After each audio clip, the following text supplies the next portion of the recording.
Welcome to another episode of Around the Mage Table. This is episode 90 of the podcast for the rest of us. I am joined by Lythian. How are you doing today? Tired, man. I'm tired. That's Yeah? how I'm doing. Yeah. I How'd drank your too much Father's Day last go? night. My kids are in Europe. They Oh, just they send don't me love text you. messages. Okay. Yeah. They just say, "Hey, love you." I asked for a Porsche and I didn't get one, so, I it's asked you, how are you pretty doing? standard. You didn't get a Doing Porsche. pretty Who good. cares? I thought I was gonna have to start this doing a Lady Vash poll, but turns out we killed it before we needed to, and with a one shot. So yay! Very well done. Although we are starting very late, so thank you for that, IO. Not on purpose. Scrapclaw, how are you doing? How's your Father's I'm good. Day? I just got, yeah. Well, I am a dog dad, so of course I definitely take the Father's Day very seriously. The Huskies And what do is too. Darren? What? Who cares? So I just been hanging out. We just got back from the lake, so I'm just trying to chill before I have to go back to work. Nice. Cool. Well, if anyone hasn't already been able to tell from the video, if you're a video watcher, I am on location for Father's Day. I am at the beach with the family.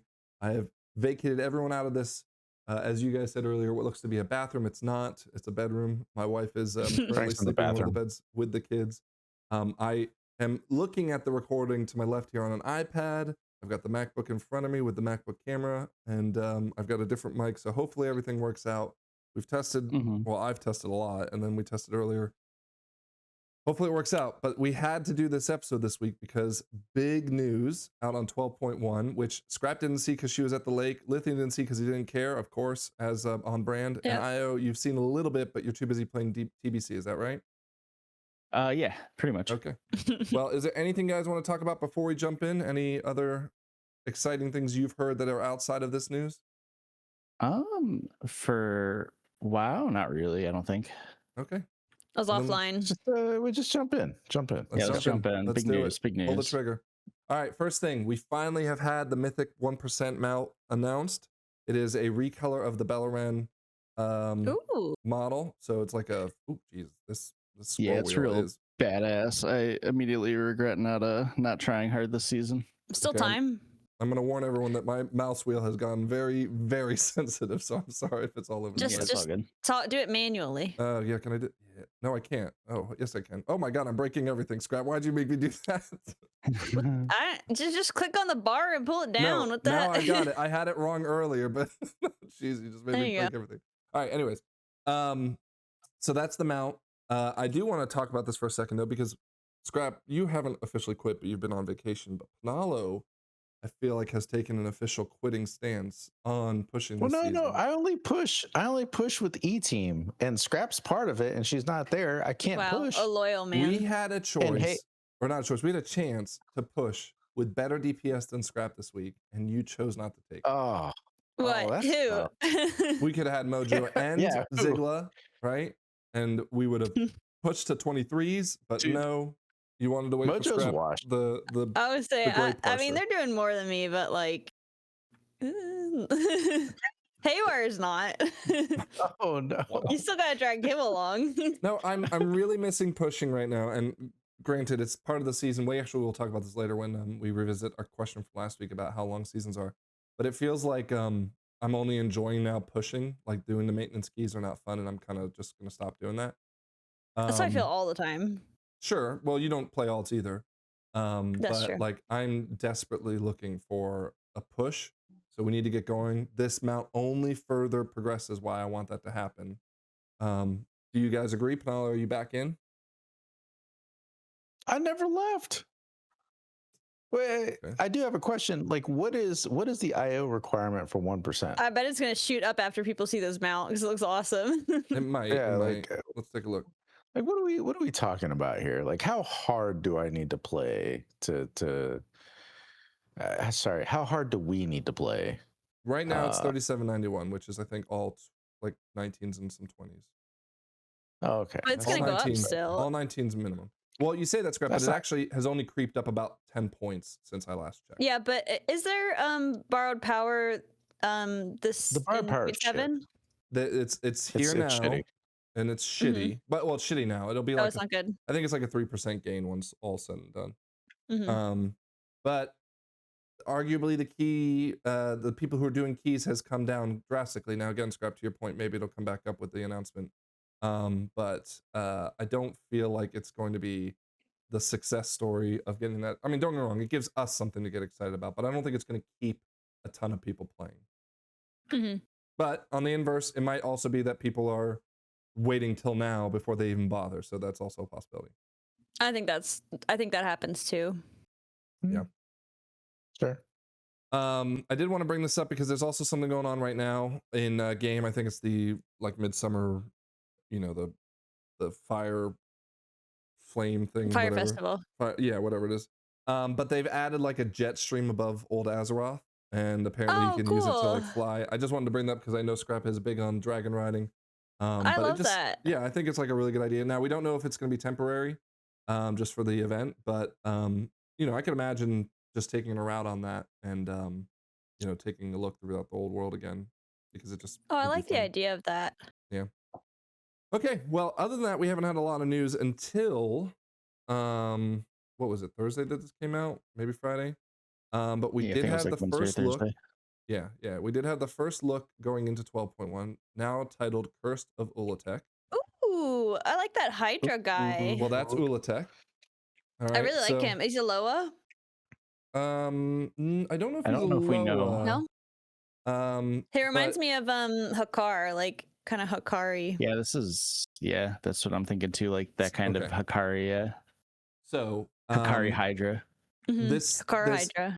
before we jump into it, let's talk story for a second, right? Because people are very divided on this. Why? That guy looks awesome. No, I don't Story think it's dumb. about this in particular. That's not this. Yeah. Okay. It's the Zul'Jan story. Okay. Right. So let's just go on ahead and bury this hatchet right now. So in the 12.7 patch right now that's out, we will have a story come out, I think early July or something like that, where we will follow. We talk about how the trolls and the Night of Blood Elves are related, and then Zul'Jan gets upset and starts pursuing a power that can restore the Amani to their former glory. And Ulatek, which I don't think is mentioned in name in this quest that we see right now, but Ulatek is that power. If I remember correctly, Ulatek was the one that was to help stop the old gods in the in the primordial times, and then was like kind of buried with the old god. I can't remember his name, but the old god general. And so Ulatek is kind of like this really powerful. I don't think it's a Loa, but like some sort of demigod or whatever. And the reason why people are so upset is because if you kind of follow the 12.1 story, Zul'Jan gets pulled into the raid, and it looks like okay, spoilers for those who haven't already known about this, but I think he Malacross, might who be a is boss. but he is a boss. Malacross is the mask that you will follow during the quest line in 12.7 or 07. And Malacross was the one that kind of corrupted, I believe, his father, Zul'Jin or whatever his name was. Zul'Jin, yeah. Yeah. Zul'Jin's the hero, the one that is dead, that we already killed. He wasn't a hero though, right? Because he was the one that kind of turned the Amani into. He was the hero of the people, like, but he was bad. He like turned them to fighting and stuff. Well, yeah, and then I think they realized he abandoned the Loas, right? Anyways, point is, Zul'Jin and Malacross have history. Malacross is like entombed in this mask and starts kind of corrupting Zul'Jan to the point where at the end of this storyline in this patch, Zul'Jan is like manipulated into opening up this area, right? And now Zul'Jan is a boss, and it says in the dungeon journal that you have to bring Zul'Jan down to 0 or 1 health, right? And then he will like kind of awaken and cause chaos. And people are losing their minds because they're like, what the fuck? Why is it that like every other class will have their heroes survive even if they do something that is quote unquote bad guyish?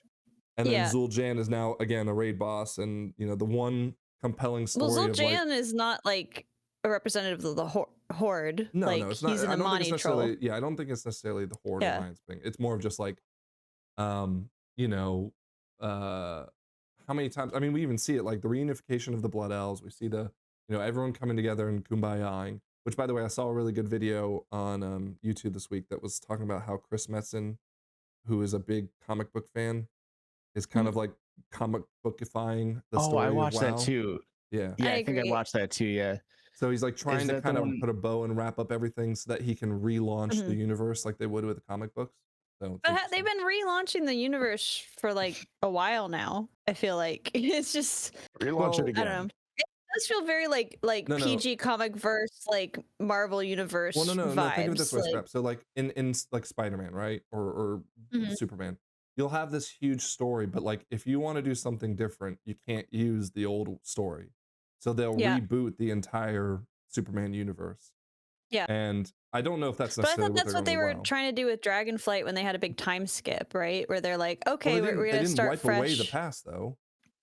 No, but I don't. Do you think they're trying to wipe away the past? That's Like that's they're what gonna have the to build video upon. effectively tries to argue. You agree, Io? I don't. I think that's a huge leap to make from I this storyline, which sends like so general milquetoast Blizzard storytelling to me. so I don't, maybe we watched a different video, but I did watch a video that did mention Chris Messon being into comic books. They also did mention kind of like a soft relaunch, but the way he kind of described it is it was going to be more of all the kind of conflicts and ends are going to be tied up, and then you're going to start getting your new kind of villains like your Amani Empire and stuff like that He did mention that, yeah. that they're kind of building up now, like kind of in the background, but are going to be more important later. So I think that was kind of the vibe he was going for, but I mean, I either could have No, I might have taken understood too that. much out of it, you know.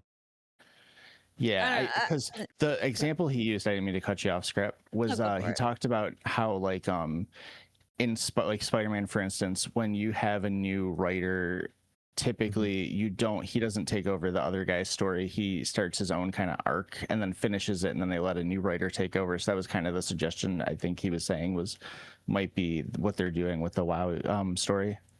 Well, but that's the thing, like with each comic book era, we'll call it, right? They'll have it where the previous versions of that story are wiped away, right? And again, I might be reading too much into that. I might be Not saying like, always. When they do a reboot, I guess, like New 52 or something. yeah, like when they Yeah. have like, okay, so Marvel just did that like X-Men thing where it was like the X-Men started their own continent or whatever, and it was like a country, and there was a lot to it, right? I don't even want to get into that, but the point is that like all the things of the past weren't necessarily true in that story. Now again, I was Right. gonna say doing that with WoW might be like a huge what the fuck. I don't don't think think they that's can do that. necessarily. I don't think he's necessarily wiping away everything, but to Io's point, there could be like this. Okay, well, everything that we knew before, you know, like Thrall will still exist, Jaina will still exist, but they won't be players in this game anymore, right? We'll have all the new, you know, the new WoW folks. I mean, I'm Like a happy. reset. I feel like we need that kind of reset. Like, I was happy in Dragonflight where we had like this time skip, and it's like, okay, let's like talk about something else now for a bit and kind of like revisit and reintroduce these core characters. But like, I mean, I know I'm getting fatigued with like Jaina. I won't say Thrall because I love Thrall, but like, you know, Jaina coming back, that definitely Windrunner sisters, like all these old characters that are just becoming so distorted in the same way that comic book characters can become when they're passed down through so many writers. It's like, well, I really like this comic book character because I really liked this series where they were featured, and I go and read the next series. I'm like, oh, I fucking hate how this person writes this character. And I think if we could just start fresh with like a character who doesn't have like 25 years of lore and 25 years of like Are you multitudes of talking about people our writing them. characters too? I don't care. I don't. I've kind of detached myself from what Blizzard has decided the my Superman character now. is. Yeah. You told me. I mean, sorry. We've talked about this before, where I prefer in Classic and in like Burning Crusade, where you're like just a guy. Like you're not the guy. You're a guy. You're a guy fighting for the Horde of the Alliance who's like there to help out. And like, yeah, you do like badass stuff, but you're like a part of a big picture, right? Like when you're doing Molten Core, it's like you're doing that with like a team of like badass people, right? And you don't need to lean on the now it's other like- heroes to help you get through it either. Yeah, I don't like being the guy. I think it like, especially in Shadowlands, it felt really awkward where they're like, bro, you're like the Mawwalker. You're like the only person who can do this. And then you go to Oribos and there's like 50 other fucking losers. You go to the Like, mall and there's like 50 other yeah, you go to the people there. mall and there's like people running around doing it. It's like, okay, that kind of takes me out of it that like, you know, I'm supposed to be the guy and there's just like clearly thousands of like the guy running around with me. I prefer more the feeling of like, I'm a a cog, right? Like, Yeah. and I might have a relationship with some of these characters where it's like, oh yeah, like Chromie remembers me because I helped her out in like fucking Plague Lands, but like I'm just like a mook to her. She's just like, oh yeah, you helped me out, whatever, come help me out again. Like I like Yeah. that better than everybody being like, oh champion, like remember how we did all this shit? Like it's like, bro, I didn't play that X-Pac. What are you talking about, And girl? in like classic and TBC too, a lot of the things we were fighting were not even like the biggest bad, right? Like you're not fighting Yeah. Arthas, you're fighting Kel'Thuzad. Yes, you do fight Illidan in TBC, but first you fight Vosh and Kel'Thas, and you fight Yeah. like Magtheridon. You fight a lot of smaller players. You're not really going to battle with like the bigger players. And then when you do have a fight like Illidan, you have like Maiev and Akama helping you with that. So it's not like you're taking him down yourself as like the champion. So And I think it's Illidan hard also to didn't feel like a de-escalate, though. world-ending threat. He was just like a threat. yeah, Yeah. he was just like a guy brooding. But I feel like it is hard to you know, go backwards, if that makes sense. Like after Yeah. you fought like Dimensius, who's like threatening all, like this giant monstrous guy who's threatening everything. It's like I really feel Yeah. like that started with Arthas. I mean, I know that like that was like such a huge and desired like storyline to pick up because it was Warcraft 3 was so popular and everybody knows this story, and it like makes so much sense that we're gonna have to go and like kind of right these wrongs that we've seen build up over this huge course of time, right? But then it's like, okay, you killed the Lich King, you're the Kingslayer, bro. Like Mhm. that kind of shifted a little bit. And I just think after many decades, it's like Superman can't just keep fighting like some random, you know, guy who knocked over a jewelry store. Like he's got to Right. fucking fight. I don't know who the DC version of Thanos is, but I can't remember his name. Yeah, I can't remember. It's like Dark It's Side like or a something. Bliveron or something. Oh yeah, Dark- Dark Side. Yeah. Anyways, but okay, yeah, like hold on. Well, now we're getting way off topic. Okay. Yes, I what, agree. what was the topic? No, so the Zul'Jan problem, right? Mm. So I have a lot to say about that too. okay, so why don't you just go ahead with them? So Zul'Jan, wait, hold on before. go on. No, Tie it up, finish what you're gonna say. Let me say something, and then let Scrap say something. Okay, so we're good. Zul'Jan is going to be a raid boss. It looks like because I think there is a epilogue quest where we like help Zul'Jara bury him or something, right?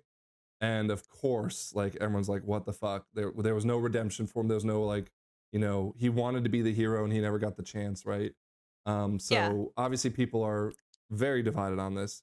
I have my opinion, but I'll save I'm it for surprised later. that there's any strong feelings about this at all. Like, What? Okay, well, Aya, what do you think?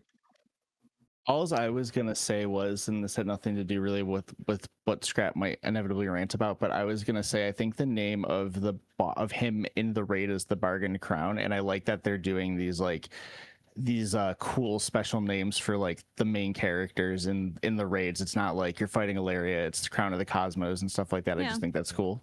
I don't know, that's all I wanted to say. On the midnight or whatever. Like before I knew it was Zul'Jan, I just guessed because the name was the Bargain Crown, and I'm like, I wouldn't be surprised if that was Zul'Jan, and here we are. All right, Scrap, what do you think? I mean, I think that whole storyline seems kind of like inoffensively bland. Like, I'm to the point where I'm surprised that people are getting opinionated about it because it's like, I mean, at the end of the Amani quest, you literally like go up and talk to him. He basically says, "I'm gonna become a raid boss because I don't like what's going on." Like, it's just like not particularly sophisticated writing, and it doesn't seem like, you know, him being mad and then us killing him and then him being buried is like surprising or like unique or interesting at all. And maybe that's something that is the criticism here, but like I feel like that criticism should have been leveled like consistently for the last like fucking 6 patches or something, right? Like I think this falls in line with where their raid writing has been in general. I gotta say, I said it when we were talking about the leveling quests, that the Amani quests especially felt much blander than I was hoping, especially since other troll centric like quest zones have been such absolute bangers. Like this just felt like really bland, really toothless. Like the Amanis are like such vicious badasses in the lore and stuff, and when you fight them in the original raid, and it's like they're just like, oh, we're just like, you know, we're just kind of like nice guys. And they didn't feel like they had an identity as an Amani. They were just kind of nice guys. It feels like they knew they had Zolomon there, and they were reworking the area, and they felt like they had to do something with them. They couldn't just let them. I was Well, excited to there's been lore explore around the that old story god and that was dead in Yeah. that mountain, right? So like I'm actually surprised we don't see anything about, maybe I missed it, about like why aren't we fighting the old god as the old god general as the final I boss, was right? Like him Yeah, resurrected. I was kind of hoping when we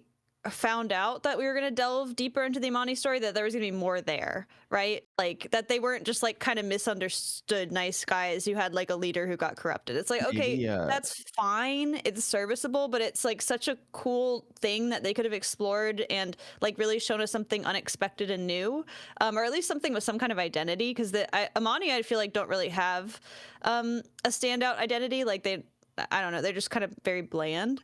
And I feel like the zone is bland also, and I know that's been controversial, but it's definitely the storyline I was looking forward to the most because I love all the Loa shit, and it just felt very like it fell flat. Like you're like, oh, I gotta go collect the Loas. It's like, oh, what do you do? Oh, jump off a cliff.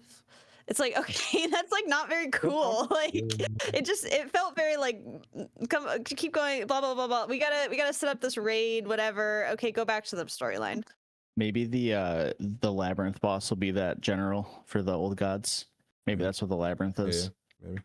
I mean, to be fair, well- I am excited for the aesthetics and Yeah. the vibe Well, of a troll zone, troll let's raid. talk I'm about just that, the 'cause there's- storytelling I've not been impressed There's by. some drama with that too, but Lythian, Oh, I didn't get to no. hear your opinion on that. What do you Okay. think of the Zul'jin story? Do you care at all? Who, me? Yeah, you. Dude, I don't care about any of the stories, man. The stories are all dumb.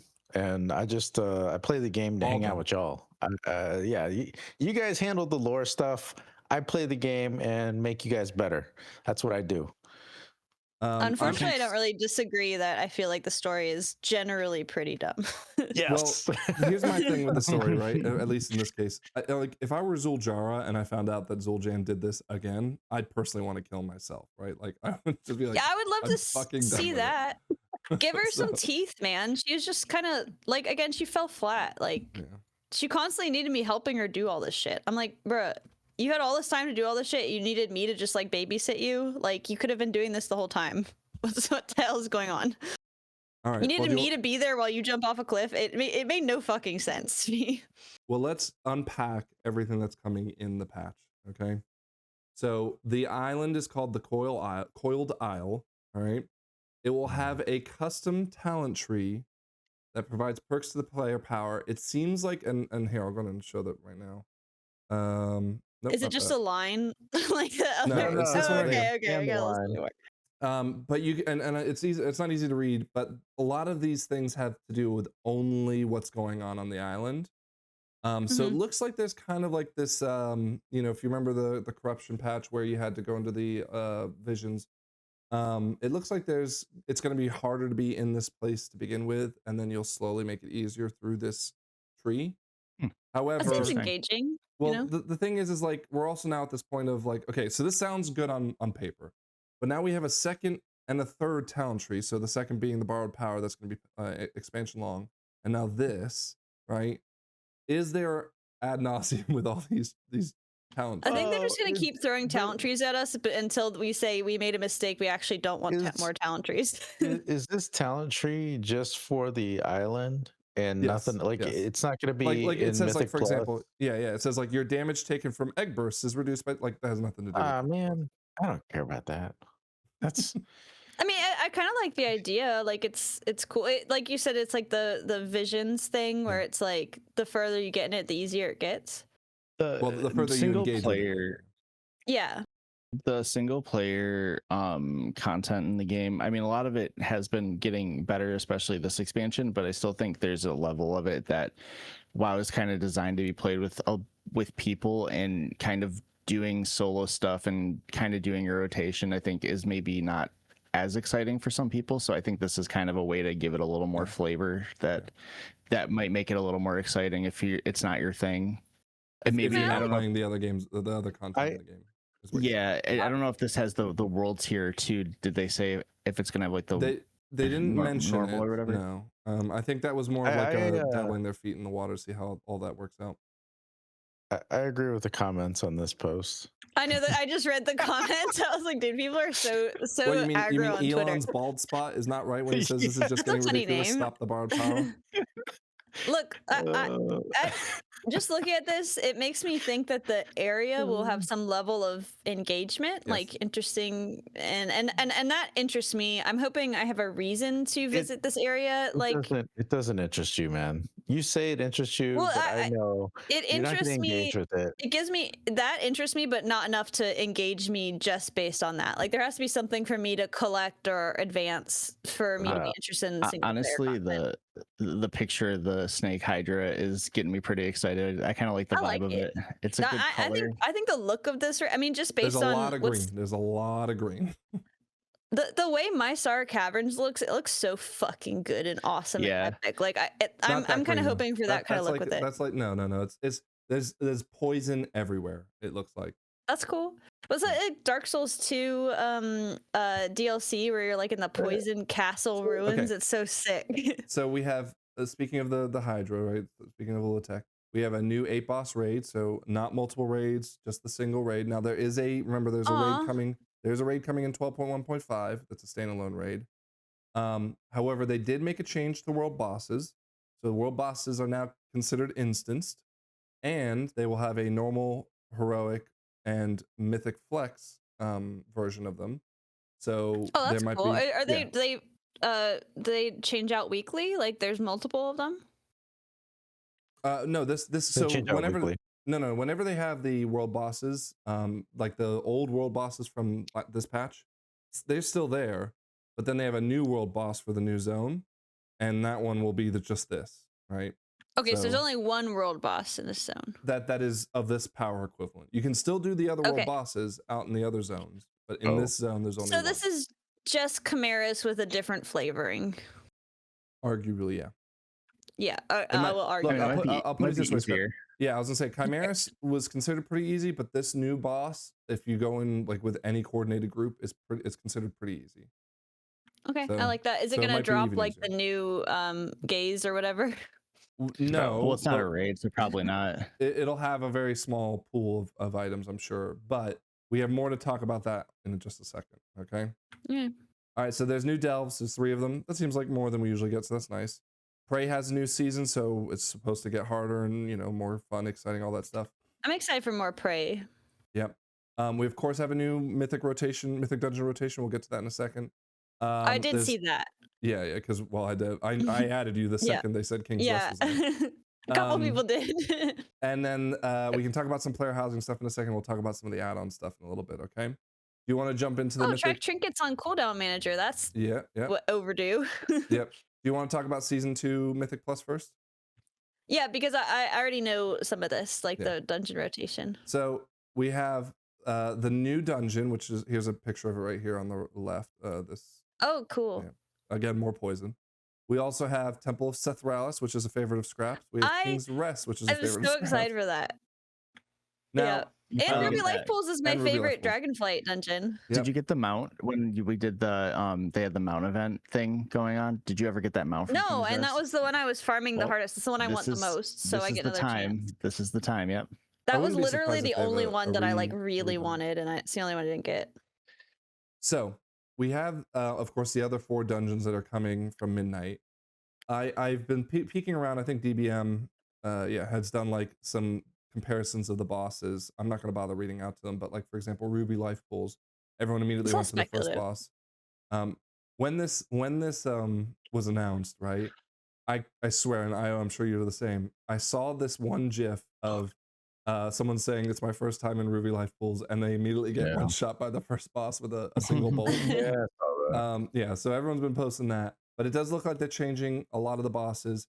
People were immediately like, "Oh my God, King's Rest! This can't be like that's a terrible temple." Why do people self-" hate King's Rest so much? It's Because so it was a good. 45-minute dungeon or something, right? It was It's long. insanely long, It's just and the long. death I feel like runs were Temples to miserable. Thralls was also long. It was long.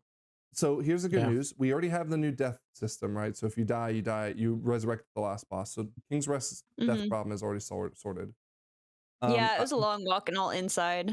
I took a look at Temple Sethralis's last boss. So everyone's upset about the last boss in Temple Sethralis. Oh God, I'm healing this season. Yep. But they changed it. It looks like Okay. instead of healing the boss, you dispel things off of people, and that will heal the boss inherently. Okay. And it looks like I can't remember off the top of my head now, but I feel like it was something like if the DPS kills something fast enough, it like increases the healing done and yada yada yada. So That's I don't cool. think, yeah, because there's like, I It's mean, not just a healer thing. well, yeah, I mean, like Disc Priest would be miserable playing that, I would assume, Hmm. right?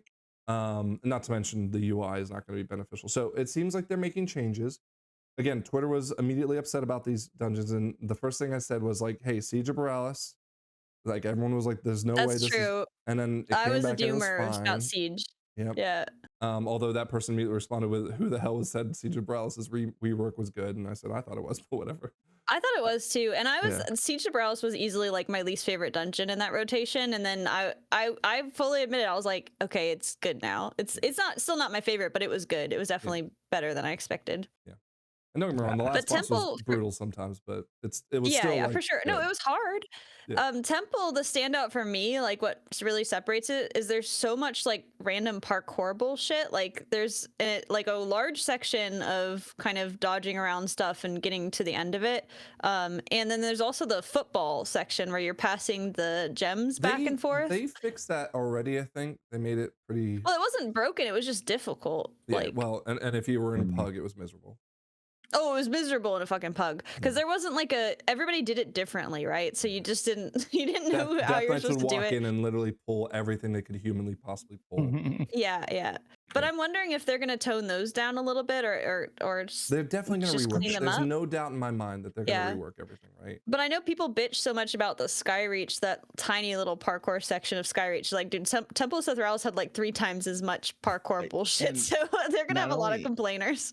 Not only that, the maze in Skyreach, like half the classes in the game that have any Just kind skip of it. movement ability can jump the wall with the tornado. So it's not like I think it's the same with Temple. Like, there's shenanigans to get around it. Like, which but is obviously not ideal, but I mean, it's also like a small part of the dungeon, and usually as long as 1 or 2 people Yeah. can get through it consistently, you just can get other people to skip it. So Yeah, that's the other thing. Yeah, I with, think with that's what they Skyreach, need. they had that like turn off button at the end so that you didn't have to Yeah. be miserable in it.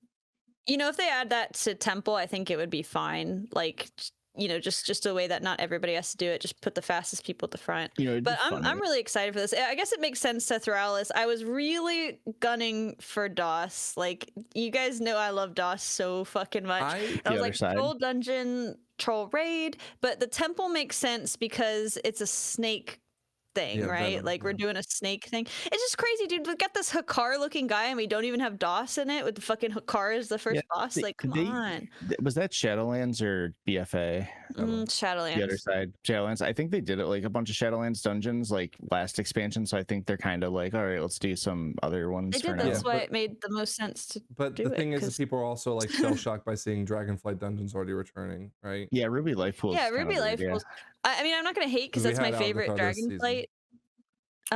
Yeah, but Ruby Life Pools is a great dungeon, but I don't really see the connection to the stories. But we'll see. It doesn't always have a connection to the story. I just think No. it's nice when it does, like an I aesthetic think they were connection aiming at for because least. they have 2 dungeons here that were considered very long at their times, right? Mm-hmm. Ruby Life Ruby's Pools was very short. quick, yeah. Yeah, imagine if they had Temple, King's Rest, and And DOS. yeah, Those are all like exactly. 40-minute dungeons. Like, Well, and the other thing I was thinking is like I was trying to wrap my head like if it were me and I had to make DOS a 32-minute dungeon, right? What could would easily I do it. do? Okay, well, what would you do? you just make it mountable, the whole dungeon. Like, that's it. Because there's so much running around the ring. There's so much distance to ring is cover. mountable, I You can just thought. mount. You're, Yeah, you the mount, ring What? is mountable. you could mount No, in it's the not. ring. Yes, it is. The ring is not Is it not? mountable. Maybe it is. I don't know. I may be wrong, but I don't think it is. I don't know. Exhaust. Speed buff, like, you know how in Windrunner Spire there's like a boots buff or something. I don't Yeah. think that. I That's don't not think going that to that's take what. 12 minutes off the timer, Scrap. Right. Cut one of the wings. I don't know. Like, Cut an entire wing off. cut an It's fine. entire wing off. Cut the Night Fae wing off. Fuck that one. That's the No, worst that was one. the, that, no, Getting that was stuck the in those funnest puddles. one as a DPS. I don't really remember. And Well, I because there enjoyed was it as a big tank, poles. too. It's Yeah, I big enjoyed it as a pulls, tank yeah. too. Yeah, it's fun as a I would say tank. cut I the enjoyed it. Nomergon wing out. Or maybe just cut all Remember the those trash dogs out that and would you like just always explode and yeah, shit? that's because the trash was brutal. Like, cut out the little parkour section. Okay, I Either guess way. cut the Nomergon. That's fine. Lithian, I are you accept. excited about these coming back? Ruby Life Pools, I think is fine. King's Rest and Temple, I didn't, and even Altar Fang. I didn't. Altar Fangs is new, right? Yeah, that's a I new didn't. one. I don't know that one. I didn't play a lot during the time that Temple and King's Rest were out. You're I gonna don't love think King's Rest, Lithian. I think you're gonna hate Temple. so. Well, he's DPS. He doesn't have to worry about anything now. I'm Oh, that's DPSing, true. so yeah, it's you guys have the harder jobs, and But you definitely have to like trank shot and CC stuff in King's Rest. yeah, that's And also, you're easy. gonna get stuck in the sarcophagus, and no one's gonna help you. I just disengage. It's fine. No, You can't reworked disengage they on the reworked sarcophagus. You need to be broken No, out. they reworked that too, so it's easier to. What? That's the best fucking mechanic in the whole dungeon. I hate this game. They take out all the fun out of everything. I'm excited. I'm excited for new content, but I'm also excited for a new rotation. So Yeah. Here's the thing You're that not I was getting any actually more worried rotation. about. Like everyone's freaking out about these dungeons. I'm more worried about the midnight Why? dungeons. worried about it. Murder's Row, right? Well, they gotta do something the about Void Murder Scar Row. Arena, and the Den. light one, Den of the Narrowlack. blight. Well, no, that one I'm not worried about so much. The Blinding Veil was that? Yeah, it? Blinding Veil. Blinding Veil. Those dungeons. I mean, granted, we only Oh yeah, did Blinding Menzio. Veil was fucked up. Well, it just I wasn't don't know if fun. it was- It just wasn't fun. I It don't wasn't fun. know if it was fucked up or if we just had Lithian heal us once as a Presovoker and we're just That was scarred. one time. It was one time. Yeah, I don't know. One time. The light one, it was giving me such like it was like what's that, Everbloom, but not fun. And Everbloom till already Scrap's wasn't healing fun. So No, but Void Scar Arena's and not that Den of fun. Nelrac too, right? Den of Nelrac. that's also Den of coming? Nelrac is hyped, Yeah. but the No, other Den of three, Nelrac honestly, I is- don't really remember well. Is Den coming? I didn't know. Yeah, Den was Den's in. coming. as well. Oh, Den, Man, I Den guess I is didn't really know. good. I like Den a lot. The Yes, other it's- three, I only did Murder's Row once, and I thought it was kind of mid, but No, Murder's know. Row. sorry. Murder's Row has that RP where you do the restaurant stuff, which in fairness yeah, gives you I a good failed buff at if you that. do I it have well. to learn how to do that. But like it's for me, it's the bosses, right? Like the bosses just don't really engage with me that much. They're not fun. Now, granted, maybe when they're harder and things like have to actually be correctly done, it'll be a big deal. But like the first boss, for the most part, just feels burn the ad as much as you can and then burn the boss. The second boss was just hide behind barrels. The third boss is you just like this guy will throw an axe and you got to destroy the axe quickly. And then the fourth boss was I feel like we've done this before with other bosses where you have to like take a portal and go, like portal, it's yeah. the end of Windrunner, right?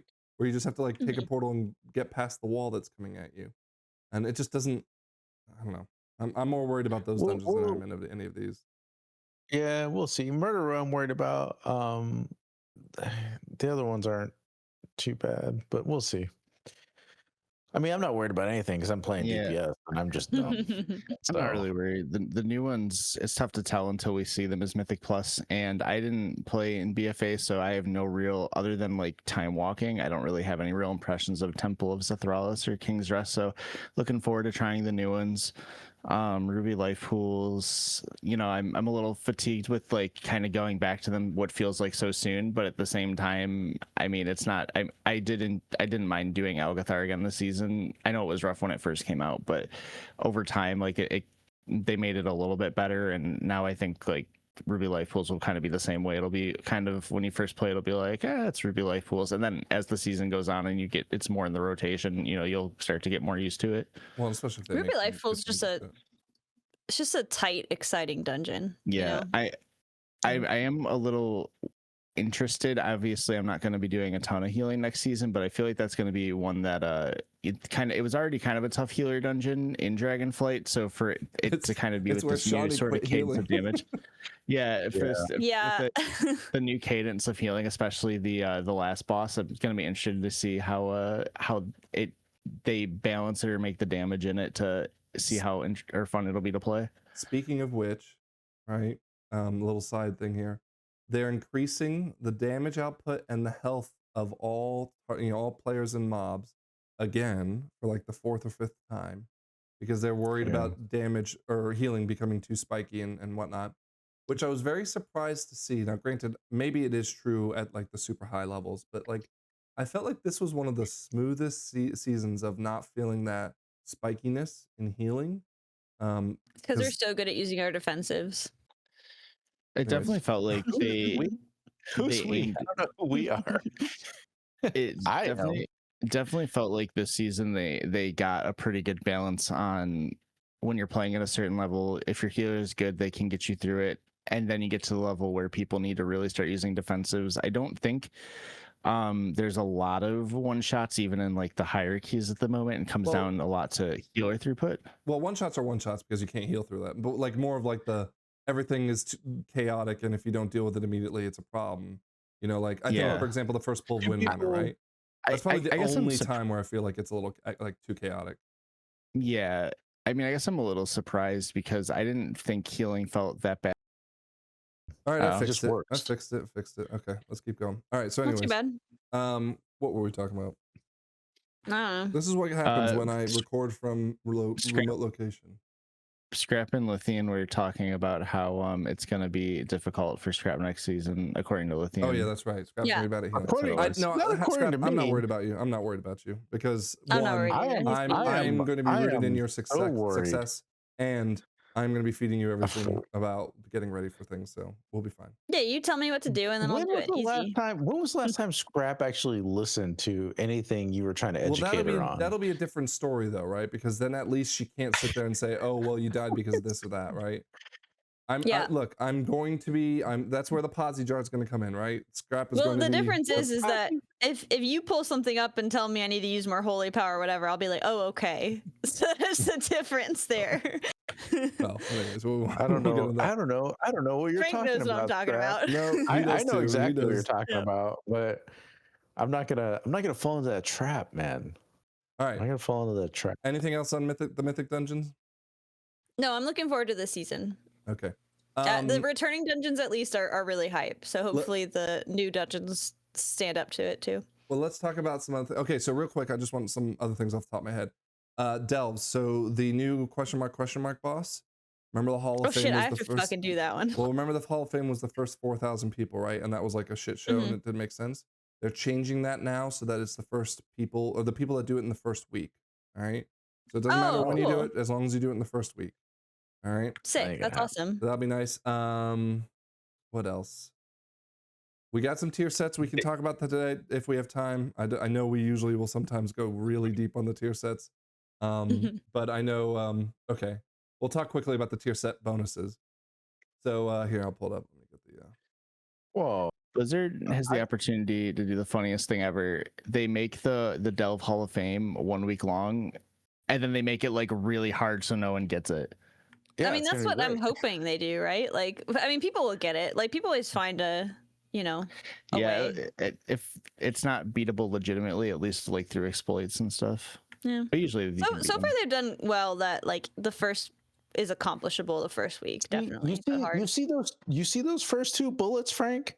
Those first two bullets right there. So these are what are we talking about? This is the tier set bonuses, okay? These are a few of the design goals we are looking towards for Midnight Season 2's set bonuses. 1.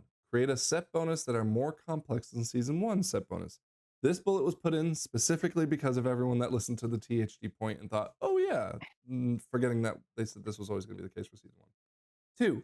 Create cool, impactful set bonuses that introduce a variety of gameplay in Season 2, okay? I feel like thinking back on War Within and even Dragonflight, like that is what they did. Like the first season was like whatever. The second season was like, okay, use a different side of your talent tree or like some other loop or something to some benefit and some whatever. But I feel like those things were accomplished the last two expansions. I know where Frank might be taking this, but I just want to say real quick that I know we'll talk about it a bit later, but I feel like the one change they made for next season with the catalyst is going to basically be the best of both worlds for people like Scrath and Lythian that don't like the tier sets and people that do like tier sets, because it kind of addresses some of the issues they had. So I like tier sets. Now, we haven't talked about the cooldown manager yet, but they are expanding it to include trinkets and other things. They're also seeming to add, I'll call it like a blacklist, whitelist for healers, so you don't have to have things pop up on your UI that you don't want to track. Although it seems to be pretty watered down, but again, step in the right direction. But it does say that the cooldown manager will have, I guess, the ability to track your tier set bonuses when they proc.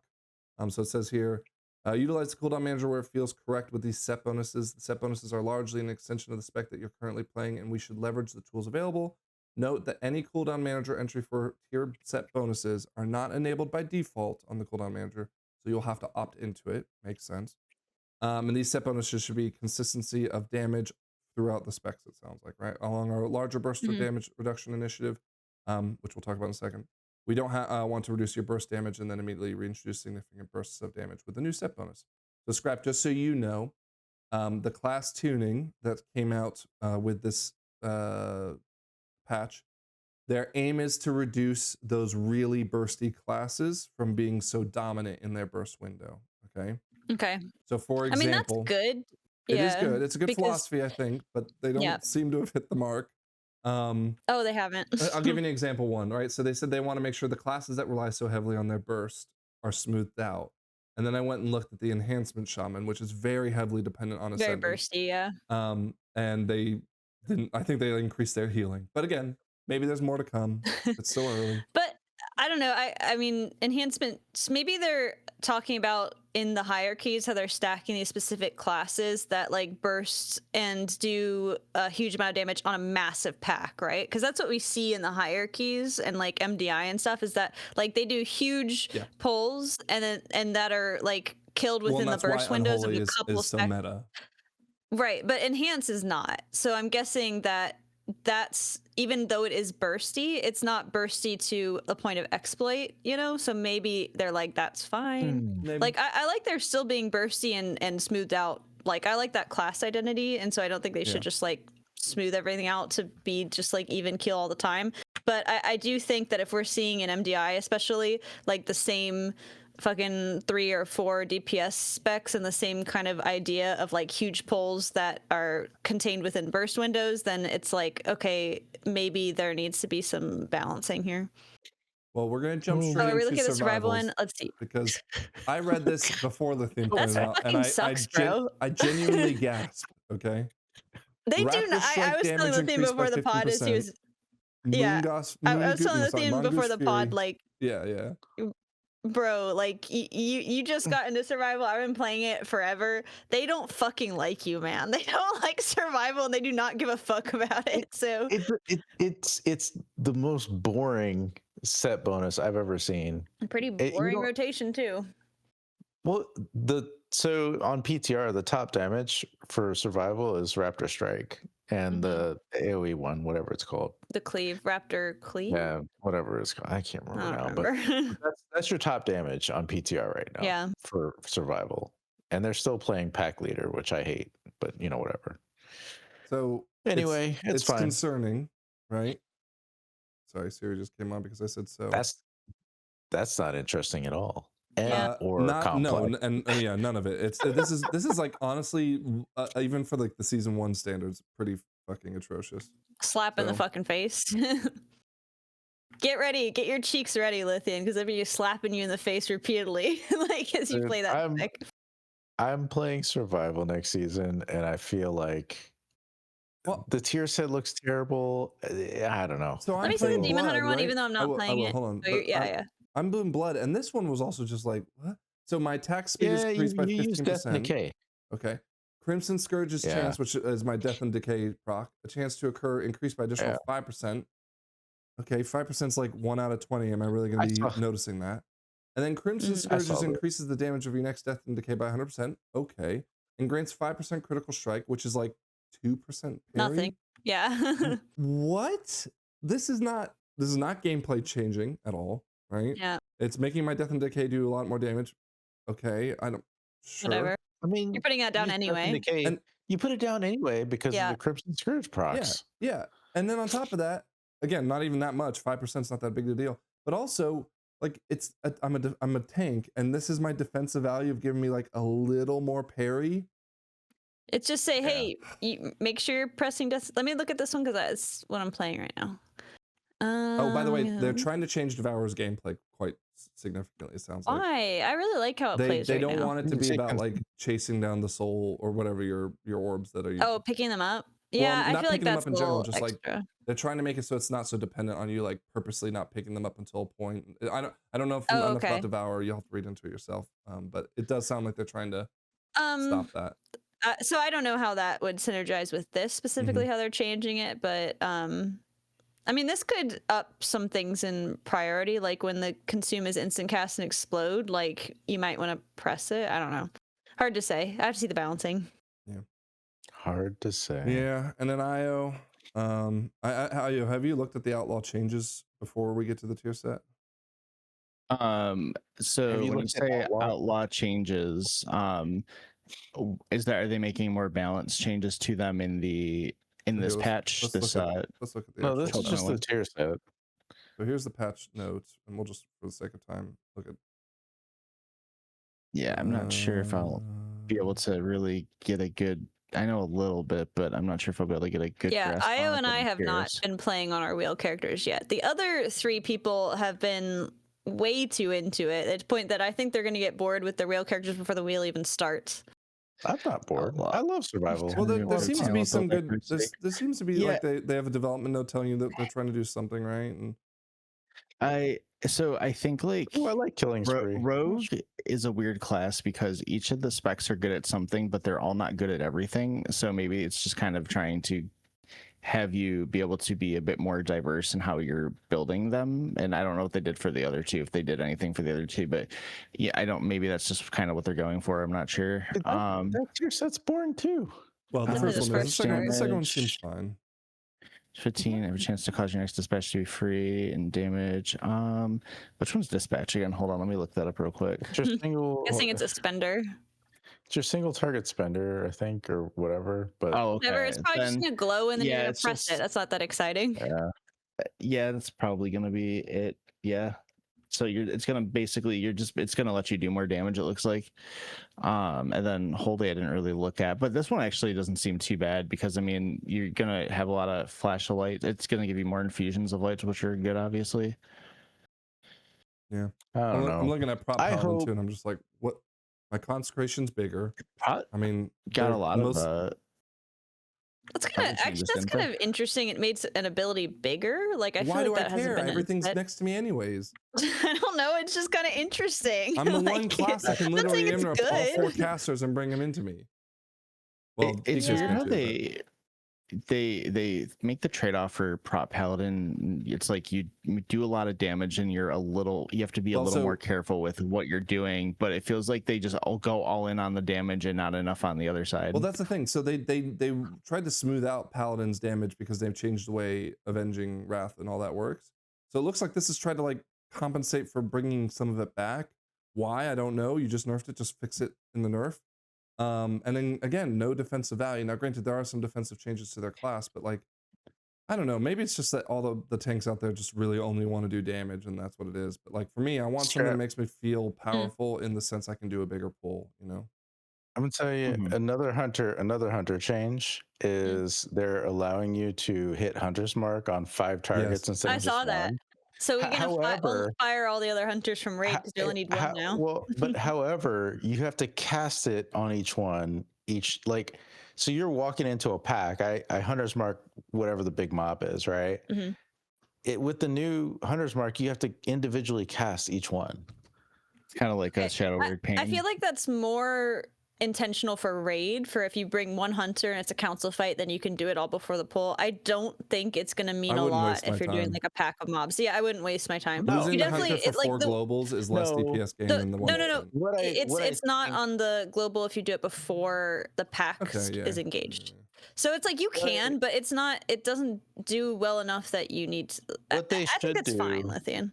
What they should do is allow you to hit one mob and it just hits 5 or whatever. I'm fine with that, It- but I think like- that they're not intending you to really be using to Well- really need it on like a pack in the first place. Because other like classes, you don't always put it on a pack. Like if like Other it's already getting classes- pulled in or something. other classes that have debuffs, it just happens automatically. Yeah, but- It happens. So with yours their is a little rotation. different, Lythian. That's fine. I That's like your how identity. Lythian is out here fighting for hunters now. He's just like, I am fighting for hunters because I got to play it all next season. If there's one thing that this podcast represents, it's when you speak up only for yourself. Yeah. Exactly. Like But I we feel- I titled feel an like in episode a saying, key- and then they came for me, right? Like Yeah, right, high-noon. exactly. But I feel like in a key, like you're expected to hunter's mark if you're not like busy on packs and stuff, and definitely on big mobs. But if it's just like a pack of 5 mooks, like it pulls started, you just start doing DPS. Like you don't need a hunter's mark. It's not. No one has ever said, "Hey, like you didn't hunter's mark that last pack. What's wrong with you?" Right? Lithian Well, does. now they might start. Yeah. I just think they can change it a little bit. That's all. Yeah, and I Make, mean, make these it are like More always- for an area bosses. circle, right? Like you can just bloop and pop them all down. Yeah. There's so many ways they can change it. We'll see what happens. it's still I pretty think this early. They could change change a lot of it. I feel like this change is more intended for raid council fights, so that you don't need to bring more than 1 hunter. I don't think that's true. Ooh, I like whatever that one on the right is. That shaman. Yeah, This one? Yeah, Shaman's got the snake Cauldrons. shoulders. Yeah, All right, they're you pretty want cool. to That quickly one. look That at looks them? cool. Yeah, let's look at Sure. them. Death Knights, pretty good. That one's not bad. They too look bad. cool. Okay. Death The- Knight so- always looks cool. Well, hold on, but I got Yeah. the PvP ones because damn, that looks good. Wait, no, for I them. don't. No, I just go to That one's the. pretty sick. I just want to see the look. I don't need to see the colors. I blood. just want I to see get the looks. Yeah. So, Demon Hunter. That one's all What right. is that? A dragon on the shoulders? What is No, that? it's like a Snakes, skull of some probably. sort. Oh, it's that wolf thing that we ride. I don't like it. Oh. Druid. Meh. Druid's druidy. Dumb. Eh. Yeah, but it's It's not even a alright. good Bare druid. feet again. Yeah, it's not. It Oh. looks like Oh, look, Evoker. Evoker. This one's not too bad. It's Like, fine. in the I Visage like the form, it's pointy okay. shoes. Kind of looks like Tuxedo Mask. Yeah, I like the pointy shoes. Hunter. Sorry, Hunter. Lithian. Oh, That's the not snake that helm's bad. pretty sick. That's not that bad, Mm. Lythian. Mm. It's terrible. I really like the snake helm. That's kind of cool. Yeah, you know what? I'm really happy that they're doing what I always want is like make the Dude, stuff looks like it comes out of the wait, raid. Like, hold thank on. God. The snake helm, the scaly top, Yeah, it's like and you the skinned scaly it. cloak. This is actually like a sick hunter set. Yeah, well, I can't believe you don't like this one. This one's cool. I don't never like that at all. like the Hunter sets though. So The hunter one's never good, but for a hunter set, that's pretty sweet. Okay, the mage Mage is so is- bland. It Yeah. doesn't. You're It going looks like Frost. I don't I like it it. like looks it like for like Yeah, if you're frost. Frost The Mage, other it ones looks are a good. little. it looks like you came out of the Kirin Tor. Like, what does this have to do with the snake raid? I don't like it. Well, no, you look like that bad guy from Spider-Man, the Electro guy. Oh, Electro, yeah, is that guy a raid I think boss? it's kind of Frank? like Electro. Like, The guy from Spider-Man. Yeah, he's a raid boss. Maybe the it's guy from like, Spider-Man is to be a raid boss that Scrap, we're you gonna fight. ready? You ready for Monk? Oh God, I feel like Monk's always shitty too. it's Oh not- no, what's it's the whatever. feathers? Well, no, I mean, this it's fine. This will droop. Bare You know, feet. this will droop. Yeah. Yeah. I It's like okay. it. The Where's shoulders the are good. snakes though? I want snakes. It's like a There's no gorilla. snake. You're a monk. I like the cloak. The paladin looks like a Cylon. Looks so bad. It looks so bad. It's This is the fire only one's one. cool. This is the only one that's I close think- to being okay. I like the one before that. I honestly think that would look better on just not that model. Like I think like a blood elf or something, it would look better on. maybe. it's fine. Looks priesty as Priests always. are always Priests cool. are always, they're always Priests the always Look are at best. that little good. shoulder screaming. Oh, dude, that's sick. And then Rogue. Yeah, the priest would look good. Rogue is Rogan. Yeah, that one's Actually, like, I kind of like, dude. I like the troll vibe of it. That's super. yeah, that one's cool. very trolly. Yeah, Yeah, this- that one's really This one I good. saw on Twitter. People were using it. I like the titties It out. looked a lot better. No. Yeah, I like Shaman. it. It's cool. Shaman has a good Shaman's like, pretty good. I'm gonna Viper. get this one on my shaman. That the is so purple sick. one looks pretty good. Yeah, No, I like the blue one. They all look. Blue one's I mean, good they too. all For look good in enhanced their way. shaman, lightning snakes, dude. Oh, it's so cool. Warlock, Warlock. that is terrible, bro. Well, Warlock has some really Warlock good ones, always so that's eats why good. Yeah. this one doesn't really stand out that And I'm No, much. willing that to one's bet. I'm willing to bad. bet the shoulders and helm look good. Like They have better a glow or in-game. something. Yeah. Don't Than like it. Warriors. Very basic. Warriors questionable. Look at the. They've had the way better helmet. sets. What is the thing on the shoulder? It's a spike. Like a fang, maybe, It's Yeah. a What's a fang with a fang? piercing. What Yeah, is but why it? does it look so Yeah. tall here but not or here? like a troll Is tusk. it moving? It might be moving. I think it's What? just perspective. Okay. I don't like it. I feel like warrior often cooks and this one is not. Especially what's the blue cloak? That looks and red shoulders. That looks terrible. Can I for a second? Shaman's the big winner. I love the snake and troll motifs that they have going on with some of them, but they don't seem like they all look good together. So that's For my a second, Frank. Just Well, for a I second, I whatever. Think this is, hold on, Yeah. make sure to find it. I wonder what Yeah, this right here. goes to Can you look their how head when good they this decide that. weapon enchant for PvP next season looks? It You see it? looks good on that sword, but No, but it's just Yeah, it's really just the sword. snake tail that I'm like, whoa, that's that snake tail's that's that's- cool. I thought it was just that fucking thing shooting out like No, 3 but even feet then, ahead that's of a- the that's weapon. like I said that okay. doesn't look good. no. No, This look at it's snake- going past the. Look at how Sure, it's going sure. past the Yeah, whatever, I gear. don't- It's too much. I don't, no, this They're Dude, doing too PvP is much. getting I there in like the chance. That's what I snake tail. want. That's what I want out of Top comment, horrible. These people are such Horrible. haters. no, Oh, and then I Horrible. liked Chris it. liked it. Yeah. Chris liked it. Shout out Chris. Sorry, I just Yeah. wanted to point that out. Okay. Anything pretty else on neat. tier sets? No, I'm pleased to see them returning to like get it from the raid. It looks like the raid. However, for some reason they just didn't do that with like half of them. Like It's the one- mage one and the priest It one. is interesting to wonder why they do that for some and not for other. My only guess is that each one has its own kind of separate artist or team on it, and they get the vibe for the raid, Yeah, and then yeah, they yeah. just kind of go based off that. And Yeah, and some definitely missed the mark. I also worry. I know I have a lot of asks here, but I also feel like as a set, like if you lined up all the classes together, they wouldn't look like they went together. You know what I mean? Like they don't share any identity that says, "Oh, this is tier fucking 25 or whatever tier we're on," right? Like they don't have a combining identity. I know I'm asking for a lot, that I want raid identity present, I want class identity present, and I also want it to look good as a set. That's a lot to ask. It's a lot to They ask every cooked season, on yeah. some things. Yeah. But that's just my critique. That's what I feel like they're not getting as high a grade on. So Overall, how would you rate the tier sets? 7. F. We're doing letters.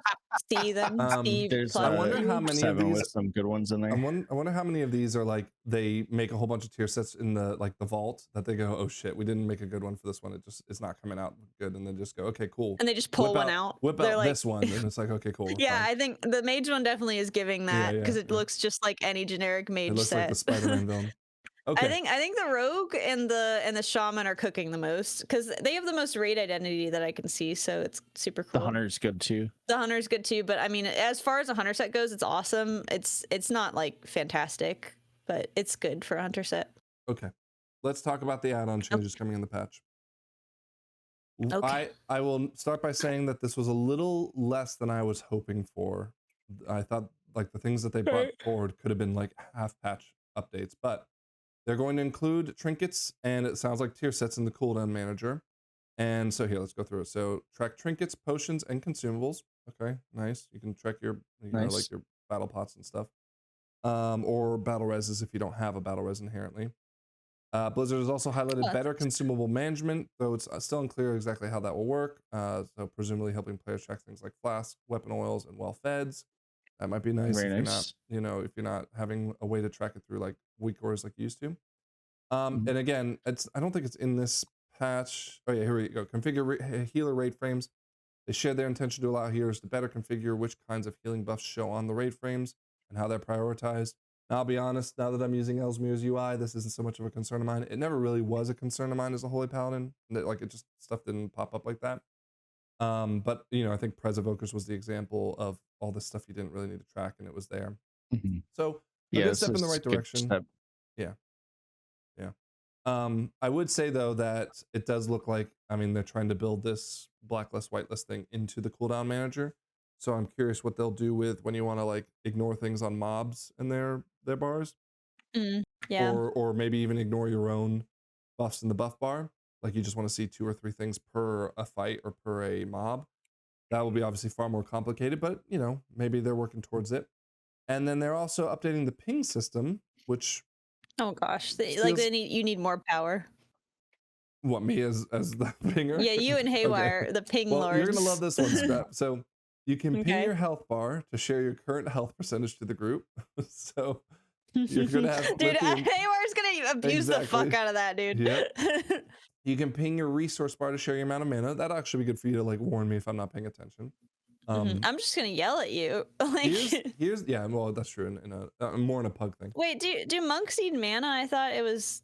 I'm not Yeah, gonna They, drink. you have they can mana tea, sometimes so- I have they mana tea, yeah. It doesn't mean Okay. you're invincible in that sense. Mm. And also there might be some class changes that are affecting your mana because you used to just spinning crane kick a lot. It does seem like Yeah. that won't be the case anymore. And in M plus, you're not gonna have too many mana issues. It's gonna be raid where you might have some issues if you're not being Oh, careful. Good thing But I'm tanking the raid.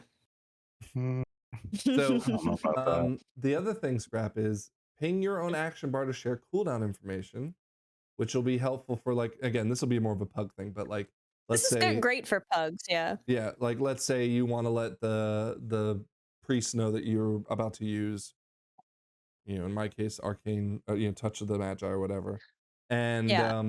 you want to get power infusion, right? But at the same time, I think there's still an inherent problem with this because it's like too in the moment. You need to know this now, that I don't think the priest would react quickly to you saying I But have you set it as a XYZ. hotkey to ping your health or Yeah, something. so actually that's a good call out, Scrap. There is a macro that you can build that will auto, like you'll just hit the macro and it'll auto ping yourself with your spell that you want to let them know. So you don't even have to like Yeah. ping it. You just hit a button and it'll say, I'm ready for this. Now, granted, Yeah. you could just macro that by saying, a yell that says, give me power infusion. But that was Yep. kind of obnoxious. Pings are equally obnoxious. Yeah. But like, I feel it's one of those things where like the priest wants to know 30 seconds before it comes up that this is Mhm. happening. Now, granted, you can still do that with the ping because it'll alert them, 30 seconds remains on my cooldown. So, again, in a pug, if you are communicating with the priest effectively to say, I will let you know when it's like T minus 30 seconds or whatever, Mhm. that can be helpful. Again, this is fine. Okay. Not a big deal. Yeah. But This those is a huge quality of life update for huge, pugs. Yeah. Like huge. I It's- think I see a lot of times like tanks completely ignoring healer mana and stuff, and if it becomes commonplace to ping the mana when you need to sit, like that sounds like it would be a big quality of life change. But Not but huge. people just type mana and it like one way or another does it work? I- Like no. It might be easier for them to ping it, Any No. kind of non-verbal communication is good. Yeah, actually, Especially I saw you tweet let's this say about you're- this like with League of Legends or something. Yeah, like in League of Legends, like yeah, sure, there are some people who will do the MIA ping, the question mark, to be like, what the fuck are you doing? And yeah, there might be people who are toxic with this, but like I like the Haywire. nonverbal communication is good for pugs. And let's say you're coming up to a pack and you are letting and like there's things you can do with it that maybe you're not quite thinking of yet. Like, a kick's gonna come up, so you just ping, hey, my interrupt's off cooldown, so everyone knows, okay, his interrupt's off cooldown. Maybe that means he's gonna get the next one and stuff like Yes, that. So I but think there's a lot of good, like that's a good call things out you with the can do with it. kick, right? But like Yeah. this is where that UI that Fellowship has is like so critical. If they just gave us that instead of pings, that'd be a much bigger quality of life change, don't you think? I mean, sure, but I mean, if they gave us if they could give us everything we wanted, then they would. I don't know why they don't. yeah, I think my there's a problem- fine line, but I feel like this game, I think it's there good. has to be a collaborative feel It's to good. it, like that you have to communicate with each other, and it's like you don't have all the information. I have to give you some of the information Yeah. for us to work better as a Sure, team. sure. And like obviously that's awesome if we're in comms, like that works really well. But there's things in pugs that make pugs a lot harder, especially if like things are more complex. No, but the problem is twofold, I- right? Like this isn't how many pugs do you see using pings in the first place? Ideally, I would definitely just- see pugs using ping. I haven't pugged much Crap. this season. I had a moment of but toxicity. in the past, yeah. I had a moment of toxicity where that's I was trying shocking. to, yeah. Well, I was trying to prog. I think it was like a 16 Nexus on my DK, and I warned them at the start of the dungeon, and at the time we pulled the first boss, I said, please do not stand in the middle. Stand on the edges so we don't put things in the middle, right? And this warlock just completely ignored me. Stood in the middle, so I started pinging him, trying to say, I gave him the warning above his head, and I put an arrow where I wanted him, and I did it twice. And he goes, "Bro, why the fuck are you pinging me?" And I'm like, "You're not." I feel like paying pinging attention. is kind of rude. Like if you're pinging somebody. But that's just my take. Completely undid everything you just ideally- said. No. I feel like there's something a little bit Oh my God. aggressive about pinging somebody. Ideally, we would getting back to the pings. Ideally, you'd be able to track everyone's stuff yourself, and you would know, okay, this person has a kick up, this person has their cooldowns up. If since we don't have that, I don't know if they're planning on ever giving us that. I don't know if they're planning on building something better. I think this is at least good for now, and I think it's good to have nonverbal communication with pugs, especially. Yeah, But we'll totally. see if they Don't get add me more. wrong. Yeah, don't get me wrong. Yes, I agree with that. I fully agree with it. I'm just saying, Scrap told me this is a huge quality of life. People aren't think using so. pings to begin with, right? I don't think this is huge. And I also, Let me say, my this problem lies is a with this. huge. If you were to put Go this ahead. on a list of the next 10 things you needed, where would it be? Number 1 or number 10? I wouldn't even have put this on the list, to be I wouldn't honest. have put it on the list. Yeah, this is garbage. But I don't mind it. Like they're No, still giving I something agree. that It's not can be bad. used. Crap. Mhm. How many people do you think are actually going to use this?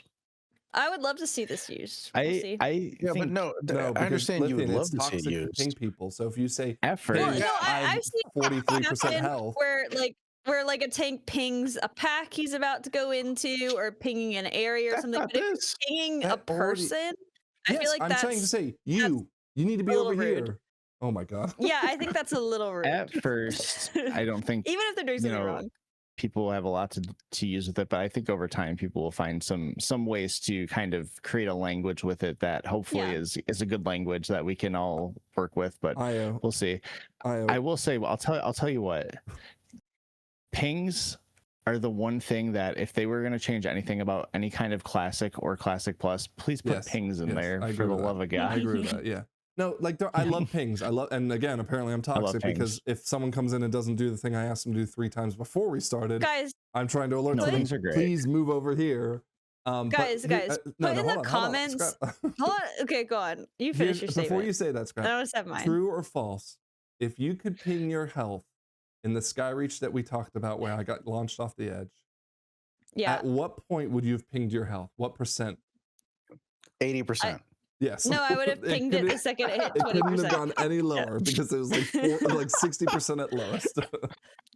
No, it was below 60%. In fact, I would love to do it so I have a record of how Yeah, low my yeah. health got.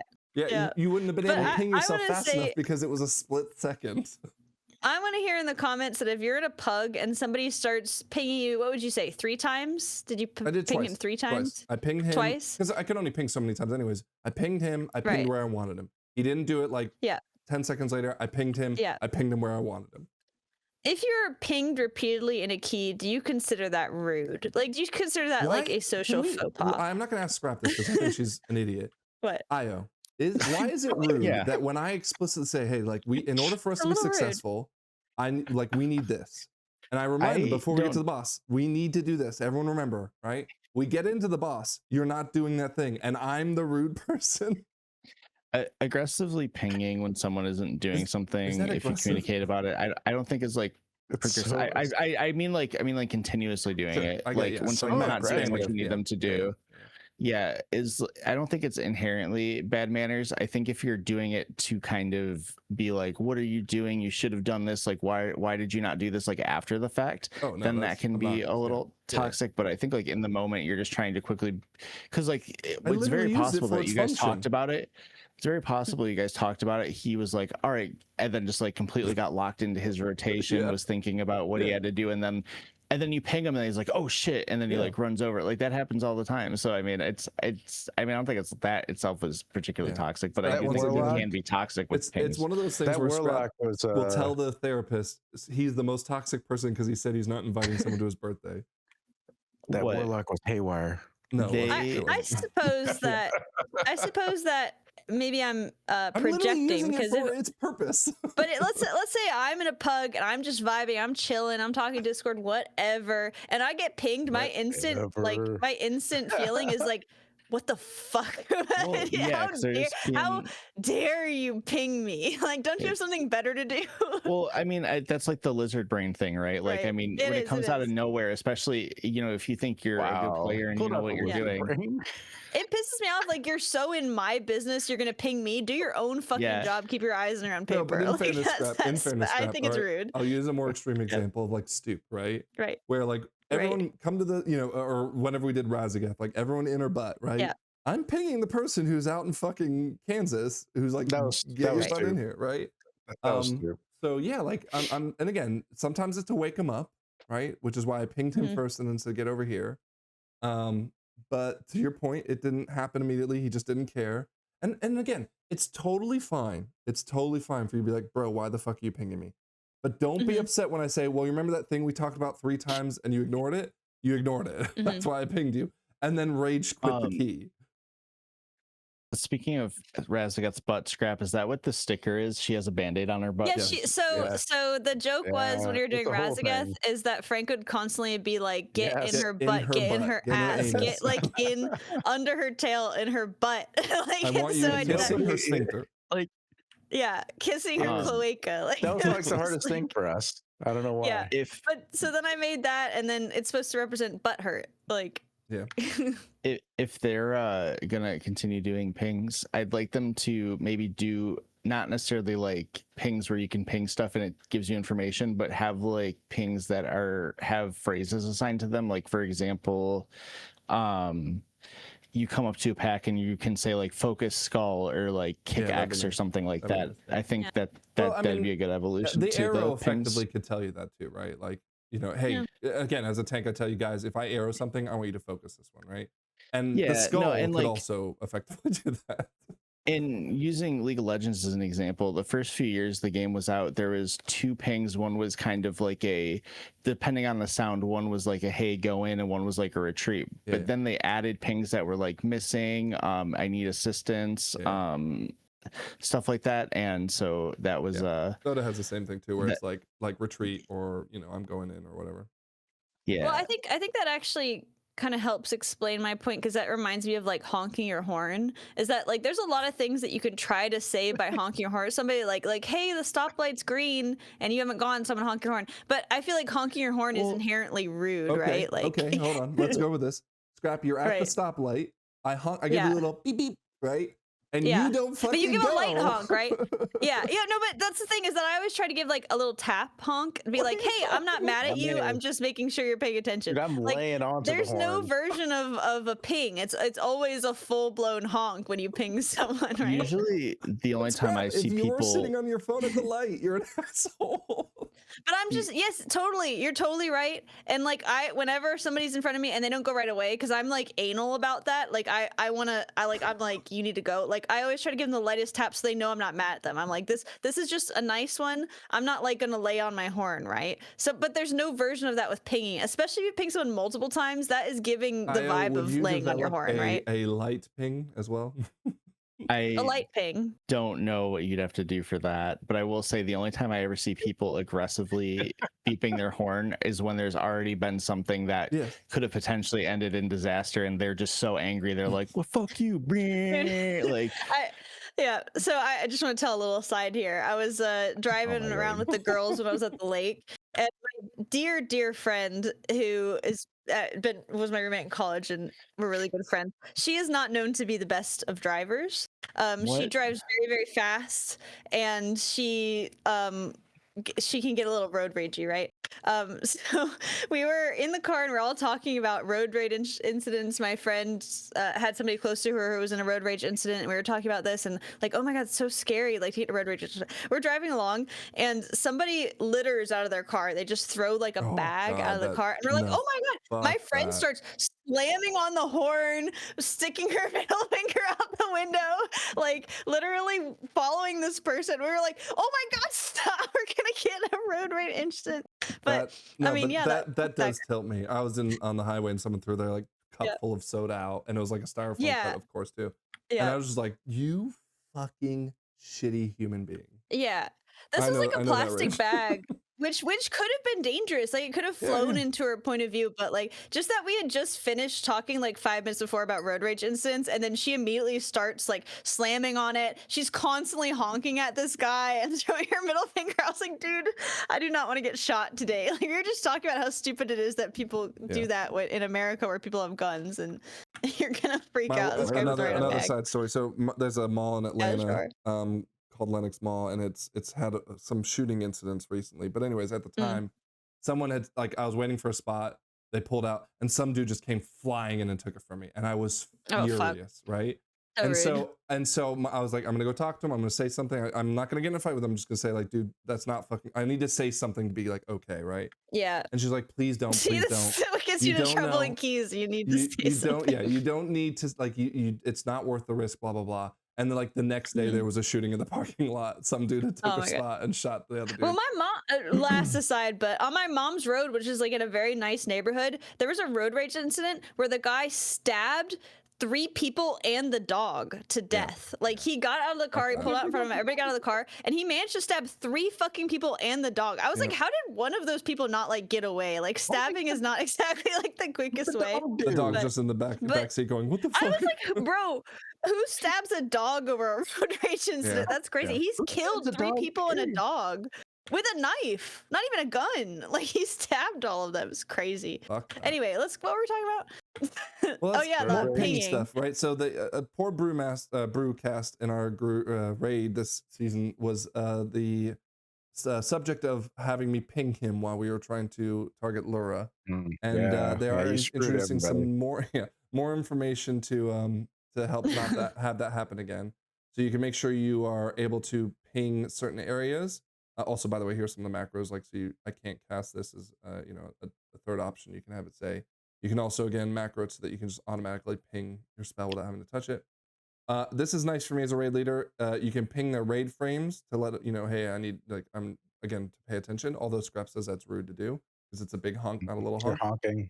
Yeah, you're honking at I them. feel like it's a honk. But you can also make sure that you're only ever pinging environments as opposed to units, which is for me I think is a big deal because I'm not trying to tell you I don't need to ping the boss. The boss is there, it's obvious. It's more of like, hey, we're moving over here and the boss is in the way and I can't do that. So that'll be nice as a raid leader. So again, That's happened to me before. I've accidentally pinged people and pinged mobs, and I'm like, wait, no, I just wanted to ping the area, not the mob or the And that person. person gets annoyed because they're like, why'd you ping me, bro? Were you in our Lura fight where I was trying to ping which void zone I want us to stand in on the last phase? And I ended up pinging Brewcast because he was like running in the middle of my click. And so we wiped because I wanted us to cross the room, but he was right there. And they were like, okay, we'll just stand on Brewcast, and everyone died. Yeah. So it's like nice. I just turn all the pings off, and then I don't have to worry about anything. That's just because you hate Haywire. So wait, if you turn pings off, I don't see any pings. Yeah, you just turn it off. It's fine. Don't worry. Oh, I'm gonna do that. Well, I think here. Let's look at this. It's Haywire's. It's Haywire's fault. Oh, look, Scott, there's maybe there is like a there's like a light honk. Okay. Let's do a quick ping, guys. Yeah, quick ping. A polite ping. It's not a Haywire's the kind of person who's like abusing the ping where I'm like, bro, don't you have something better to do? Why don't you put Hunter's Mark on something? Like, why are you pinging? Nah, he's pinging. He's pinging. Yeah. All right, we got 2 more big things to talk about. Let's keep moving. All right, send it. So the next thing is we have massive changes to the way gearing works. Oh, that guy looks so sick. I like him. In 12.1. Okay, so first off, bonus rolls are going to be sticking around and be available in the vaults right away. I don't know about that. I think this is actually good. And this is actually something I said I wanted. Wait. Finish. Go through it first. Yeah. Don't. Okay, go through it first. So you can trade your 6 whatever tokens for the bonus roll immediately. The bonus roll system, where we have it right now, will not come in until week 8. I think it was week 6 in this patch, so week 8. And you will only get 1 coin per week instead of 2. With that though, it only takes 1 coin to roll for raid now. Okay. Mm-hmm. And raid rewards will be buffed in 2 ways. 1, you will now get in your vault the next tier of raid loot at 1 out of 6 myth. If you so for heroic, right? So if we were to do Chimeras and you needed to gaze and you got gaze in your vault, you would get the mythic 1 out of 6 version of it.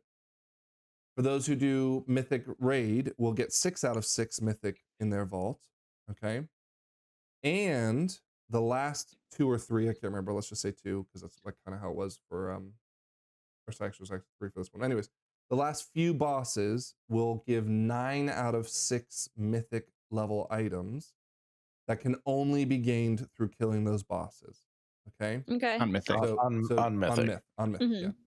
And on top of that, when you bonus roll, you will bonus roll at your vault version of it. So in the heroic raid, if you bonus roll, you will bonus roll a myth track item. Okay. Yeah. Ooh. They're also making sure the catalyst, I think you're going to have more charges from the get-go. And you can earn more faster. And they're retaining cantrip effects. So for example, if you have a sword that has, do an extra 10k damage when you swing or whatever, but it has terrible stats, it will keep those effects, the cantrip effects, when it changes. Interesting. Right? Well, it keeps stats too. Now they maintain the secondary stats. Oh well, then why when would you you? catalyze Well, stuff. then why would you Mhm. catalyze It's- the? Well, you would For catalyze. transcog? Well, you would catalyze something with your stats that had the it's you can catalyze stuff that has your stats on it, but also the reason why they're doing the cantrip effects is because the final boss drops some things with effects on them, so that's why. Yeah, but why would I?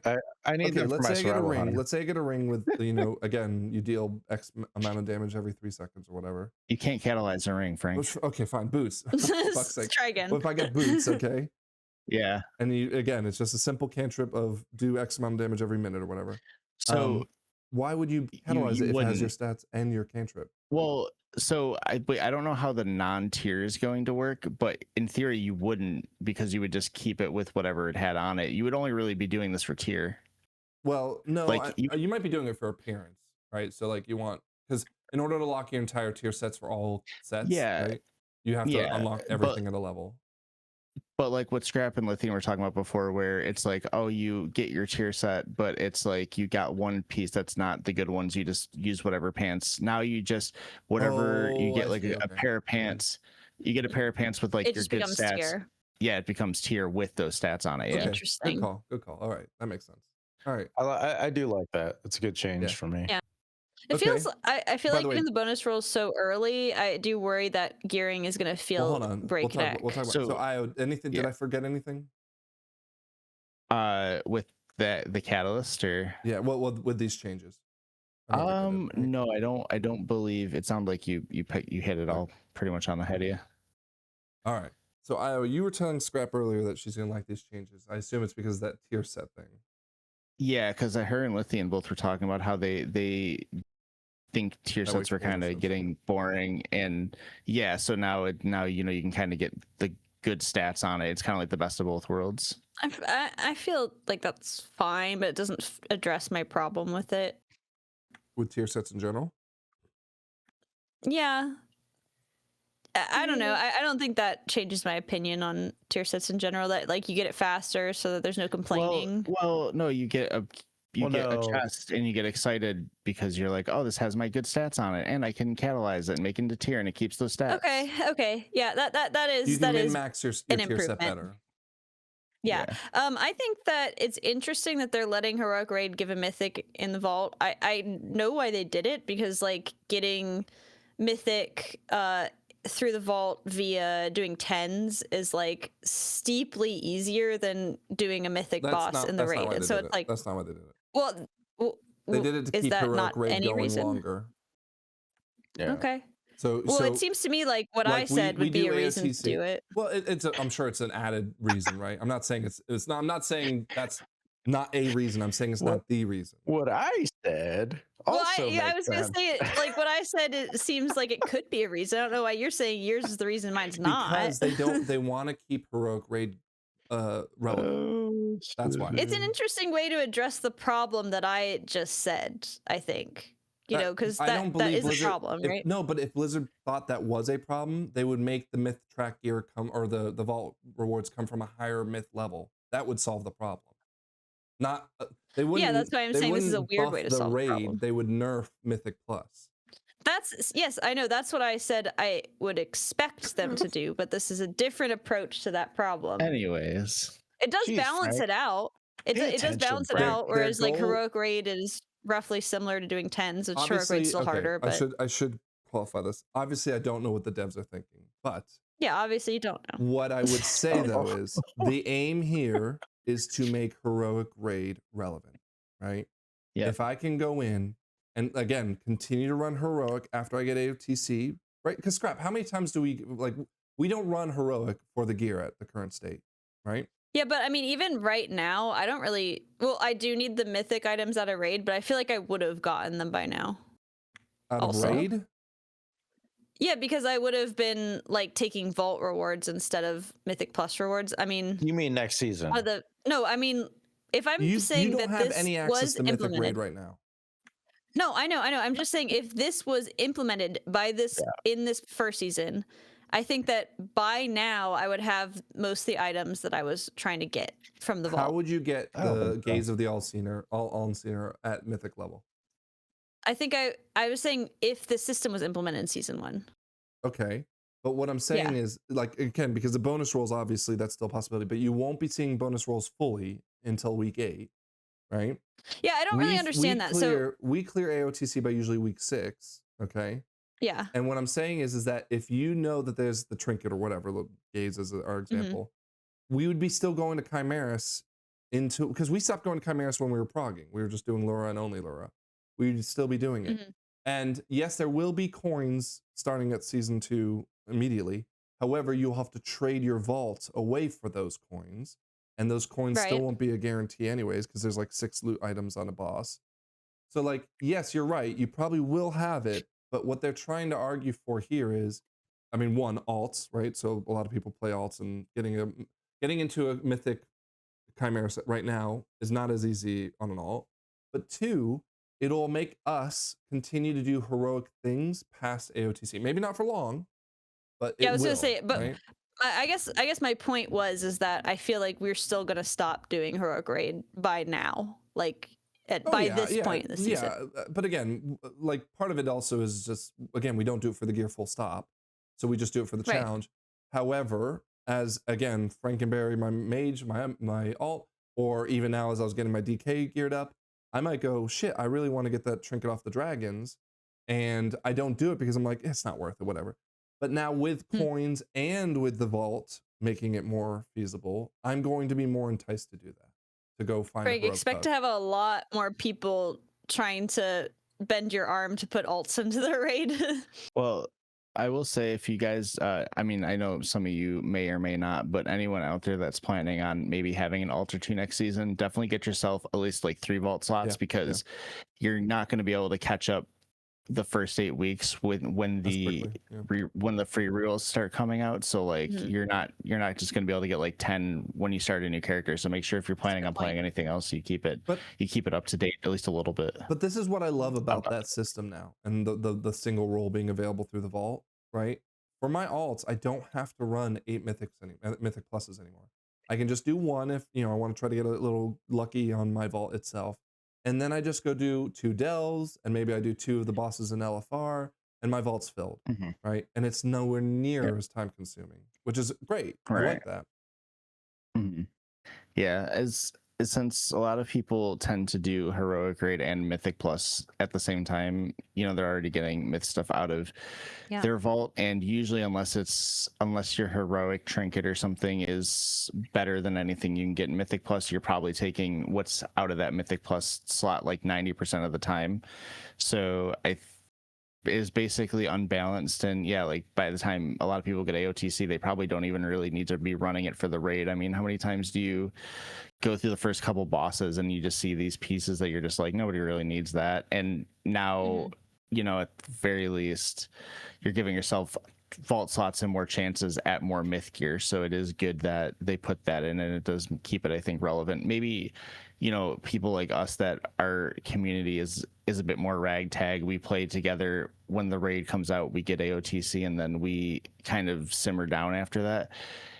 For more regular guilds, I think this will be more exciting for them, because it'll give them more chances every week. And then obviously if one of us wants to pug it or something, if we stop, but also, who knows, maybe more people will be more excited to do heroic longer with like MDL if they have this kind of incentive. I mean, I personally like this change because I feel like it benefits the players at our level, right? Like, we don't have the energy or like skill level to really push mythic. Yeah, the wherewithal is a good way to put it, to push into mythic raid. Like, we could do it, but it would cost us too much, I think.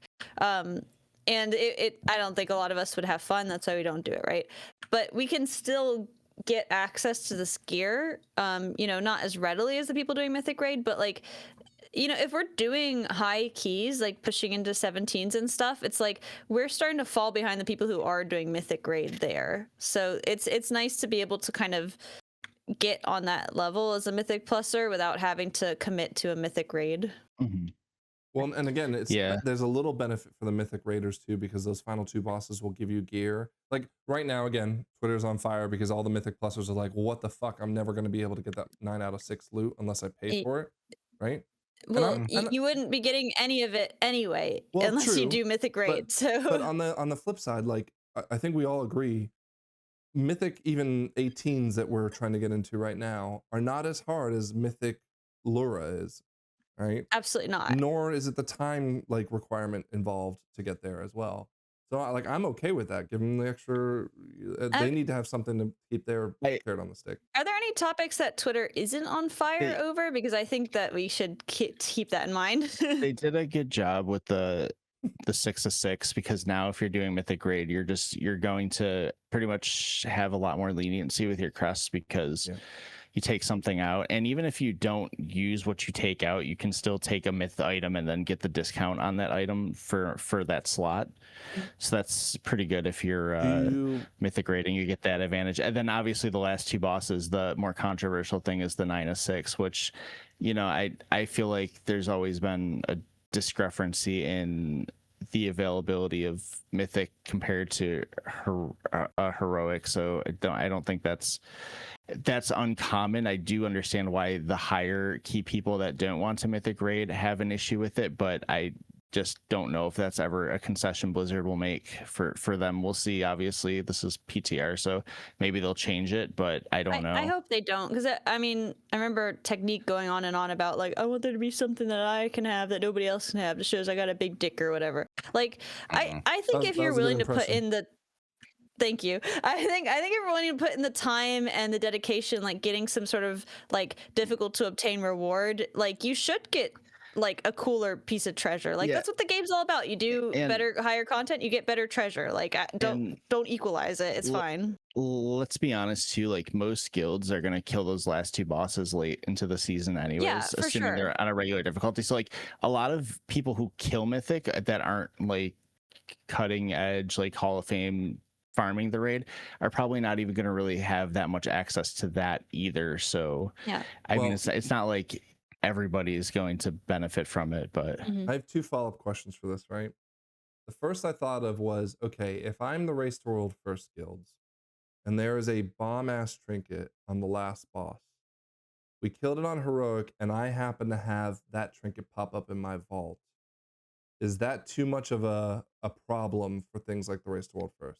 Now, granted, I don't think so, because they have like 20 characters doing splits on it that they're hoping to get that situation. But that's what the problem is going to become, right? Like they're going to be probably even doing more splits and shit. Well, that already is a problem. It's a problem for like a very small amount of people. Yeah, so okay. It goes back to that thing we kind of talked about with this Race to World First, when, you know, they design the raids for those guilds, and at least when they first come out, they designed them for those guilds, and the eye level, you know, they just need to get the best gear, because it doesn't actually matter what gear they get. They obviously need the best gear, but it doesn't matter in terms of if they go into it with all the best gear, because they still have to pass the insane mechanics check, because the raids aren't balanced to like an eye level. They're balanced to the player skill that's going into them. So I think there's some balancing to the eye level though, because again, it's like a nerf to the DPS checks that are in the fight still. Yeah, and there's stuff that, you know, sometimes they'll have a DPS checks and analysts will talk about how, oh, like a few more eye levels, they'll get this next week. But I think like you see them make a lot more substantial nerfs that make the gear have more of an impact later on than it does, at least when the Race to World First is going on. Yeah. The second thing I was going to point out, is that, okay, so again, this is more for like a select few players, but we have this problem where right now my main has like 400 myth crests and nothing to do with them. If I'm getting 6 out of 6 out of Mythic Raid and or even better or whatever, is there a continuation of that problem that maybe Blizzard needs to come up with a solution for, where I can transfer my myth after a certain point in my gearing? I think the game is already like exceptionally alt friendly, that I don't think they need to make it more alt friendly. But that's just my opinion. It's exceptionally alt friendly. I mean, just thinking about how in the past it wasn't. I feel like they've given people a lot of ways to get their alts up. Like it's the point where I think most of my friends play alts that are equally or more geared than their mains, right? Like Next season it'll be a little harder than it was this season because this season was a bit more extreme because the bonus rules everyone Well, kind I'm of got assuming access to there's them, going to but be some sort of 0.5, 0.7 turbo boost that isn't outlined here, obviously, because No, it's they already have told us what turbo boost will be, which is the void cores will occur again at the 0.5 patch, effectively. But they're okay. called venom stones and now they instead work of with void stones. So necklaces they're not lining out. There might be borrowed power that comes in 0.5 or something as well. maybe. Wait, they But also work on necklaces. What? Did they not in work? season 2 yet? Okay. No, they they not- only worked on trinkets and weapons. Oh, Yeah. those things. Yeah. Oh, okay, is sorry, there yeah, like a sorry. special necklace now? I know there was a special necklace in this season, but I'm guessing that there's going to be some like absolutely sought after necklace then. Maybe it works on all the next though, at least. But going back to the first question you had, Frank, what was the premise behind that one? Because that one kind of confused me. The Brace World first one. No, I'm just saying, like, if it's a matter, and again, this is not, I don't care about this problem. I'm just thinking about it because I'm thinking Yeah. people, like, people will on the stream get angry for Liquid or angry for Echo because they're like, oh Yeah. man, I can't believe that they didn't even kill, in this case, let's say Mythic Lura, but they have Mythic Lura's trinket, right? I And- think some RNG makes but- it more exciting though. No, Maybe. but the thing is, they'll have Mythic Lura's trinket, but they won't. Well, first off, I mean, that's going to make them have to do more splits of that boss, Yeah, and yeah, they yeah. have to get Which lucky is and get it in boring their for vault. the and race world first, with the rerolls, which would be interesting to see how the splits work with the rerolls. But it's in theory, if they were to, there's a better version of that trinket on Mythic Lura, so because it's don't gonna be get me 9 wrong. of Yeah, 6. they still want that trinket. Yeah, to that point. But yeah, But I'm just saying, like, they're going to be getting their best. I think Frank's lining out a scenario where like Liquid gets 5 people get this like god trinket and then Echo doesn't get it at all. Like I think that would make it more interesting and fun to watch. Because I feel like the splits, like the constant splits. I want it to be just a matter of skill that gets the win, right? And granted, Well, that's such it will be that random partially. 1% scenario, but I know, but I just feel like the way they do splits is like they're gonna have the best case scenario like gear for the most part. Like I think it's more true to the race if there's a level of RNG, because there's RNG for us, right? Like when we're playing the game, it's like sometimes That's you why get Pi this beat us. weapon and sometimes you don't. You what?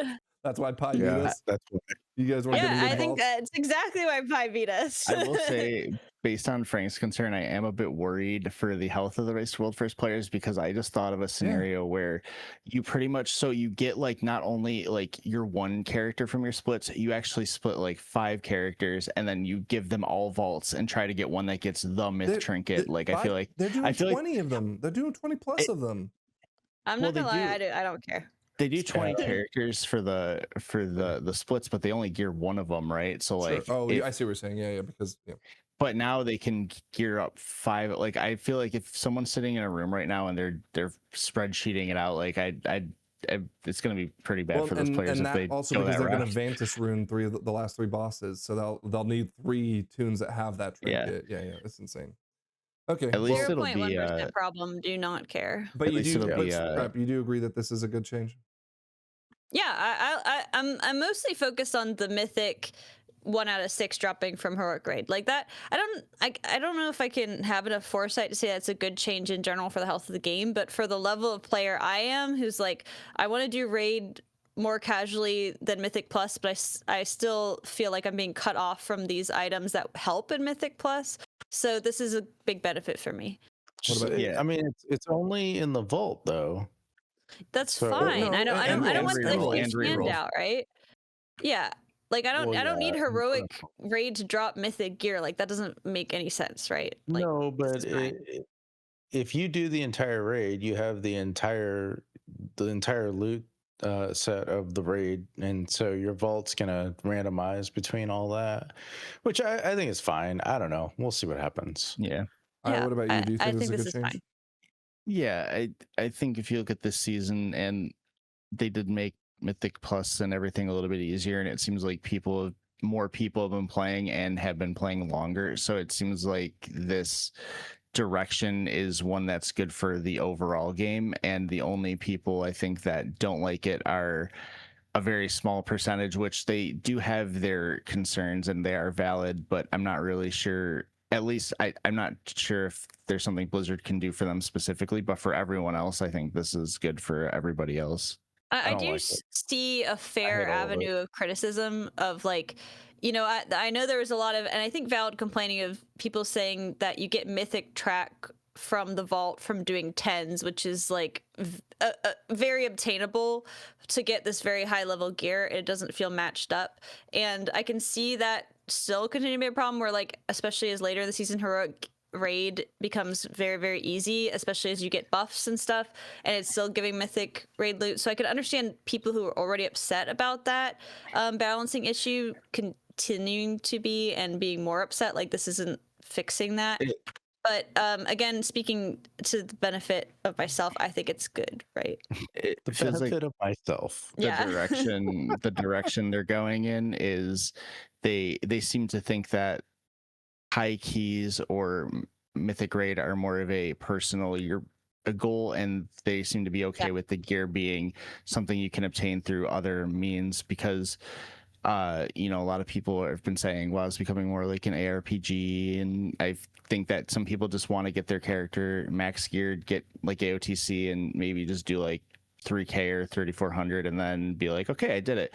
So for those people, this is great. And for anyone who wants to do mythic raid, they can still do mythic raid and still get the achievement, but the gear is just, if I don't know how many people actually do it for the gear, but that's going to be one less incentive for them, because they won't get the best. Well, they will get, some of it will be the best gear, but it all won't be the best gear. And then people who do Mythic Plus can also push higher and have a better chance of getting stuff they need without having to commit to stuff they don't want to. So Yeah. I don't know. It's hard for me to, again, have the foresight to think, is this going to like harm the pace? Like, is gearing going to feel too fast? And then not as fun. I think it'll be slower than this season, because Okay. a lot of it, a little bit.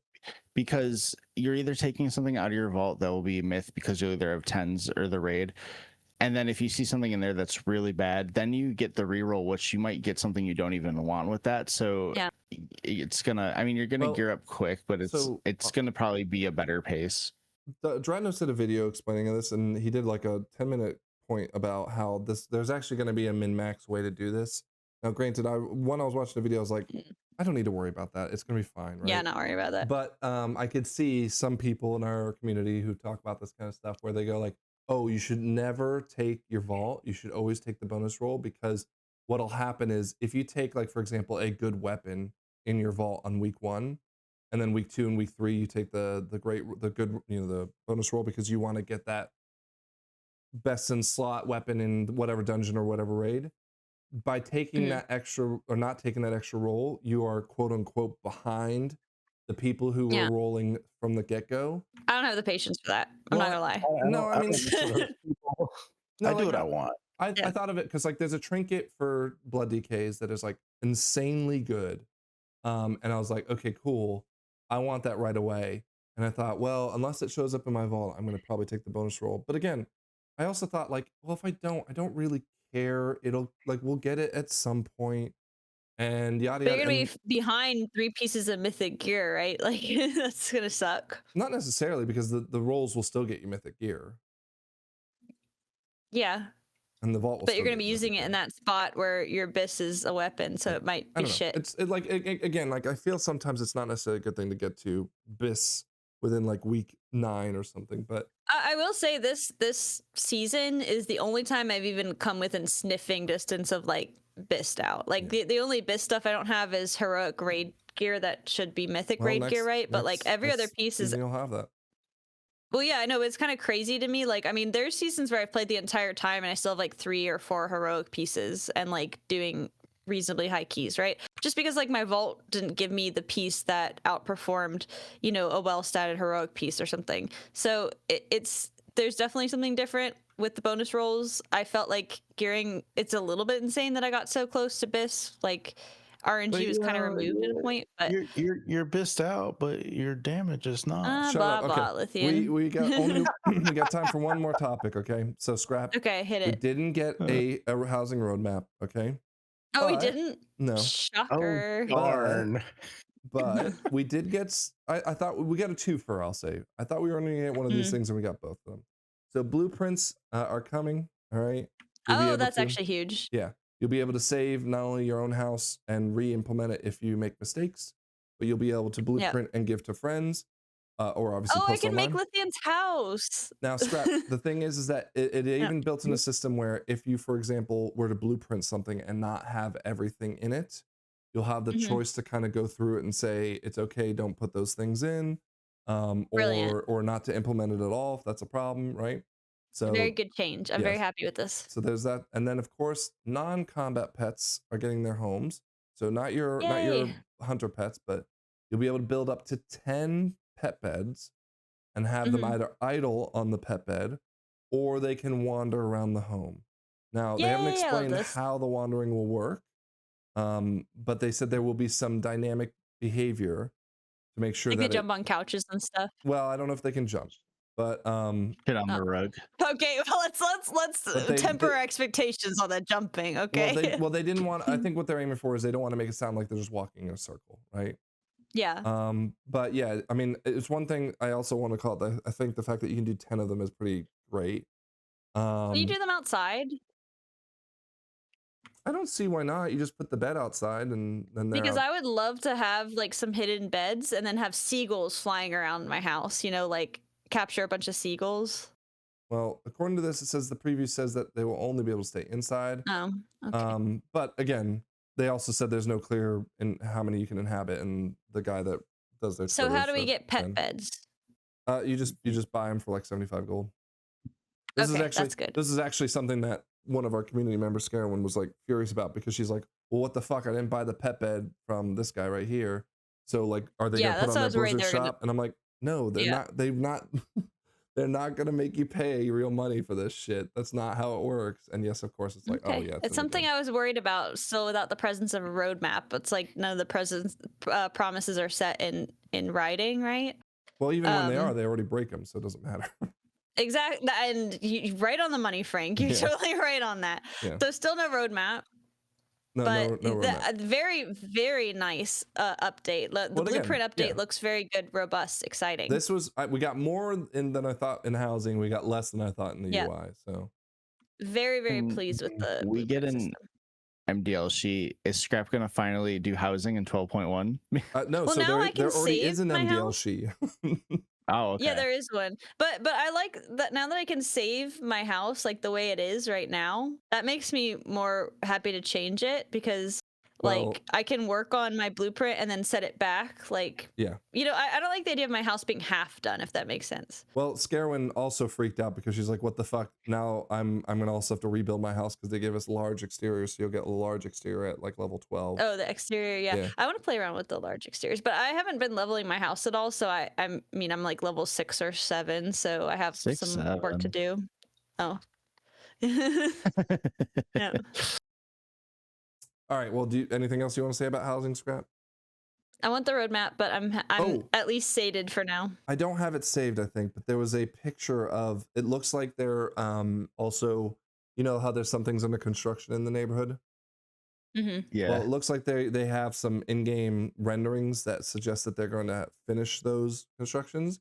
And Okay. one of the Ooh. like the Alliance one that I saw was like a 3-spired building that looked kind of like very unique and also kind of a big deal. And it looks like that will be maybe our guild hall, so we might see those. Oh, very that's soon as well. exciting. Oh, that's cool. So It would be cool for Guildhall if like multiple people could work on designing it at the same time. Like I could be putting a couch down, you could be putting the walls down. Like if you could say, okay, 3 people can work on this at the same time. I have Oh my a sneaking suspicion it's gonna be a couple different skins for the outside, and the interior is gonna be like static. I don't know if you're gonna be able to do a whole lot. I with doubt. those. I highly doubt that. Like that you're gonna be able to customize it completely. I think. the I other mean, you thing got a that- housing wouldn't you? system. The other thing that was Yeah. nice that wasn't announced is that, oh, I think it was actually talked about but not announced, was that you can now move where the quote unquote first floor is, so you can have basements and stuff. Because Oh, very cool. because in the past you'd have your house like front door always at the front.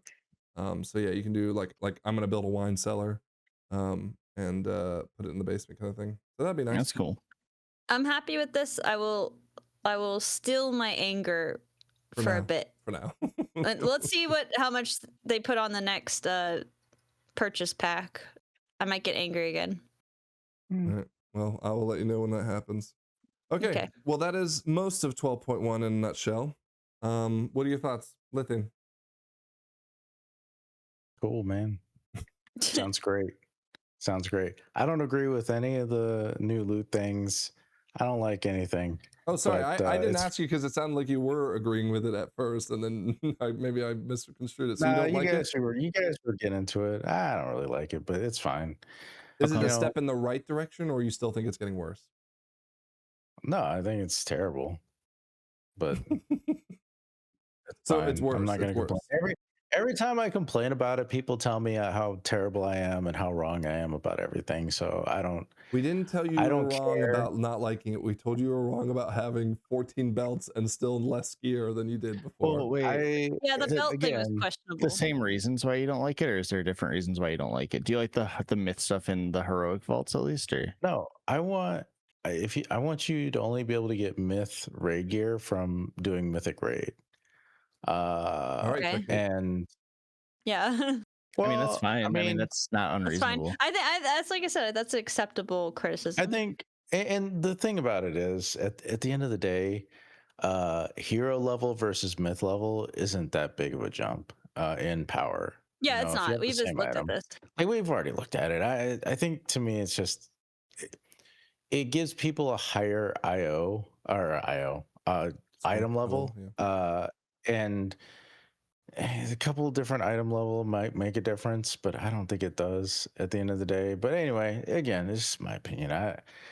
I didn't see anything super exciting. I'm not into the lore like you guys are. The new dungeon rotation is kind of we'll see. I'm excited to see what they do to change. I'll be on PTR to check out some of the new stuff. I think PTR is already up. It is. For some of this, so I need to get that Although set like up and get nothing's that live going. except for just like the class changes and That's campaign. I just want to take a look because I'm trying to get I want to get deep into Survival Hunter and just really engross myself in what I'm going to be playing next season. So Scrap. I'm gonna make an MDL sheet right now where it's gonna say what is like once we start doing 12s, what will be the color of Lythian's parse.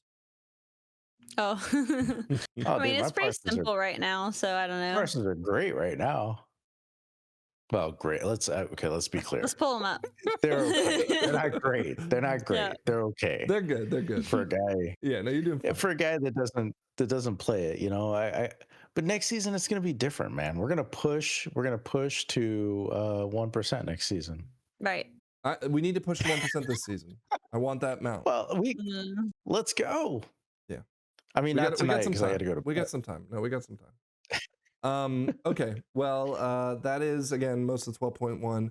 We had some comments last week from the video, but almost all of them were exclusively about the professions conversation we had. It does I don't seem even remember like having professions conversation. Well, Scrap, you were telling us that they were boring and you wanted vanilla back. I do agree with that. Yeah, you agree with yourself. Well done. Yeah, I agree with myself. A majority Sounds of pretty people smart. seem to agree with you, Scrap. Saying that they're boring, and like for example, someone called out that it like they only have 2 to 3 hours to play a day or whatever, and they don't want to waste it with professions, and that I wanna tokens are get cheap enough inside- now that it doesn't matter. I need to get inside the heads of people who sit in, I want to say Dornigal. It was Silverwind all day, just Silverwind. waiting for somebody to ask them to craft something. Silverwind? Like, I can't imagine spending your time his name doing is that. Fear.com. Go ask him. I literally can't imagine spending your time doing that. Like No, for like and again, 5,000 gold tip yeah, or whatever. yeah. Like, fuck off. No That's what way. people do. People like to do it. It's fine. Yeah, Tons of people do it. Anytime you ask to get something crafted, like 10 people message me. I'm like, who are you people? If you're on What game Alliance, is this? if you're Right, on yeah, Alliance, if you're on Alliance. in Proudmoore. Which I was this season. Not next season. Um, Oh wait, yeah, Absolute- no, next season. My character's working. Absolute did call us out because we answered his question of saying that he said, okay, so well, it's pretty interesting that and pretty much all of you say that you're happy with the seasons being this long, and yet all of you say that you literally don't feel like playing WoW on your main characters and instead play other games or other versions of WoW where there's meaningful progression. Yes, I like that. Absolutely. Or Frank Yeah, that's the using part the that we downtime like. Yeah. lull to gear up alts and give him a sense of progression. So, sorry, this got minimized.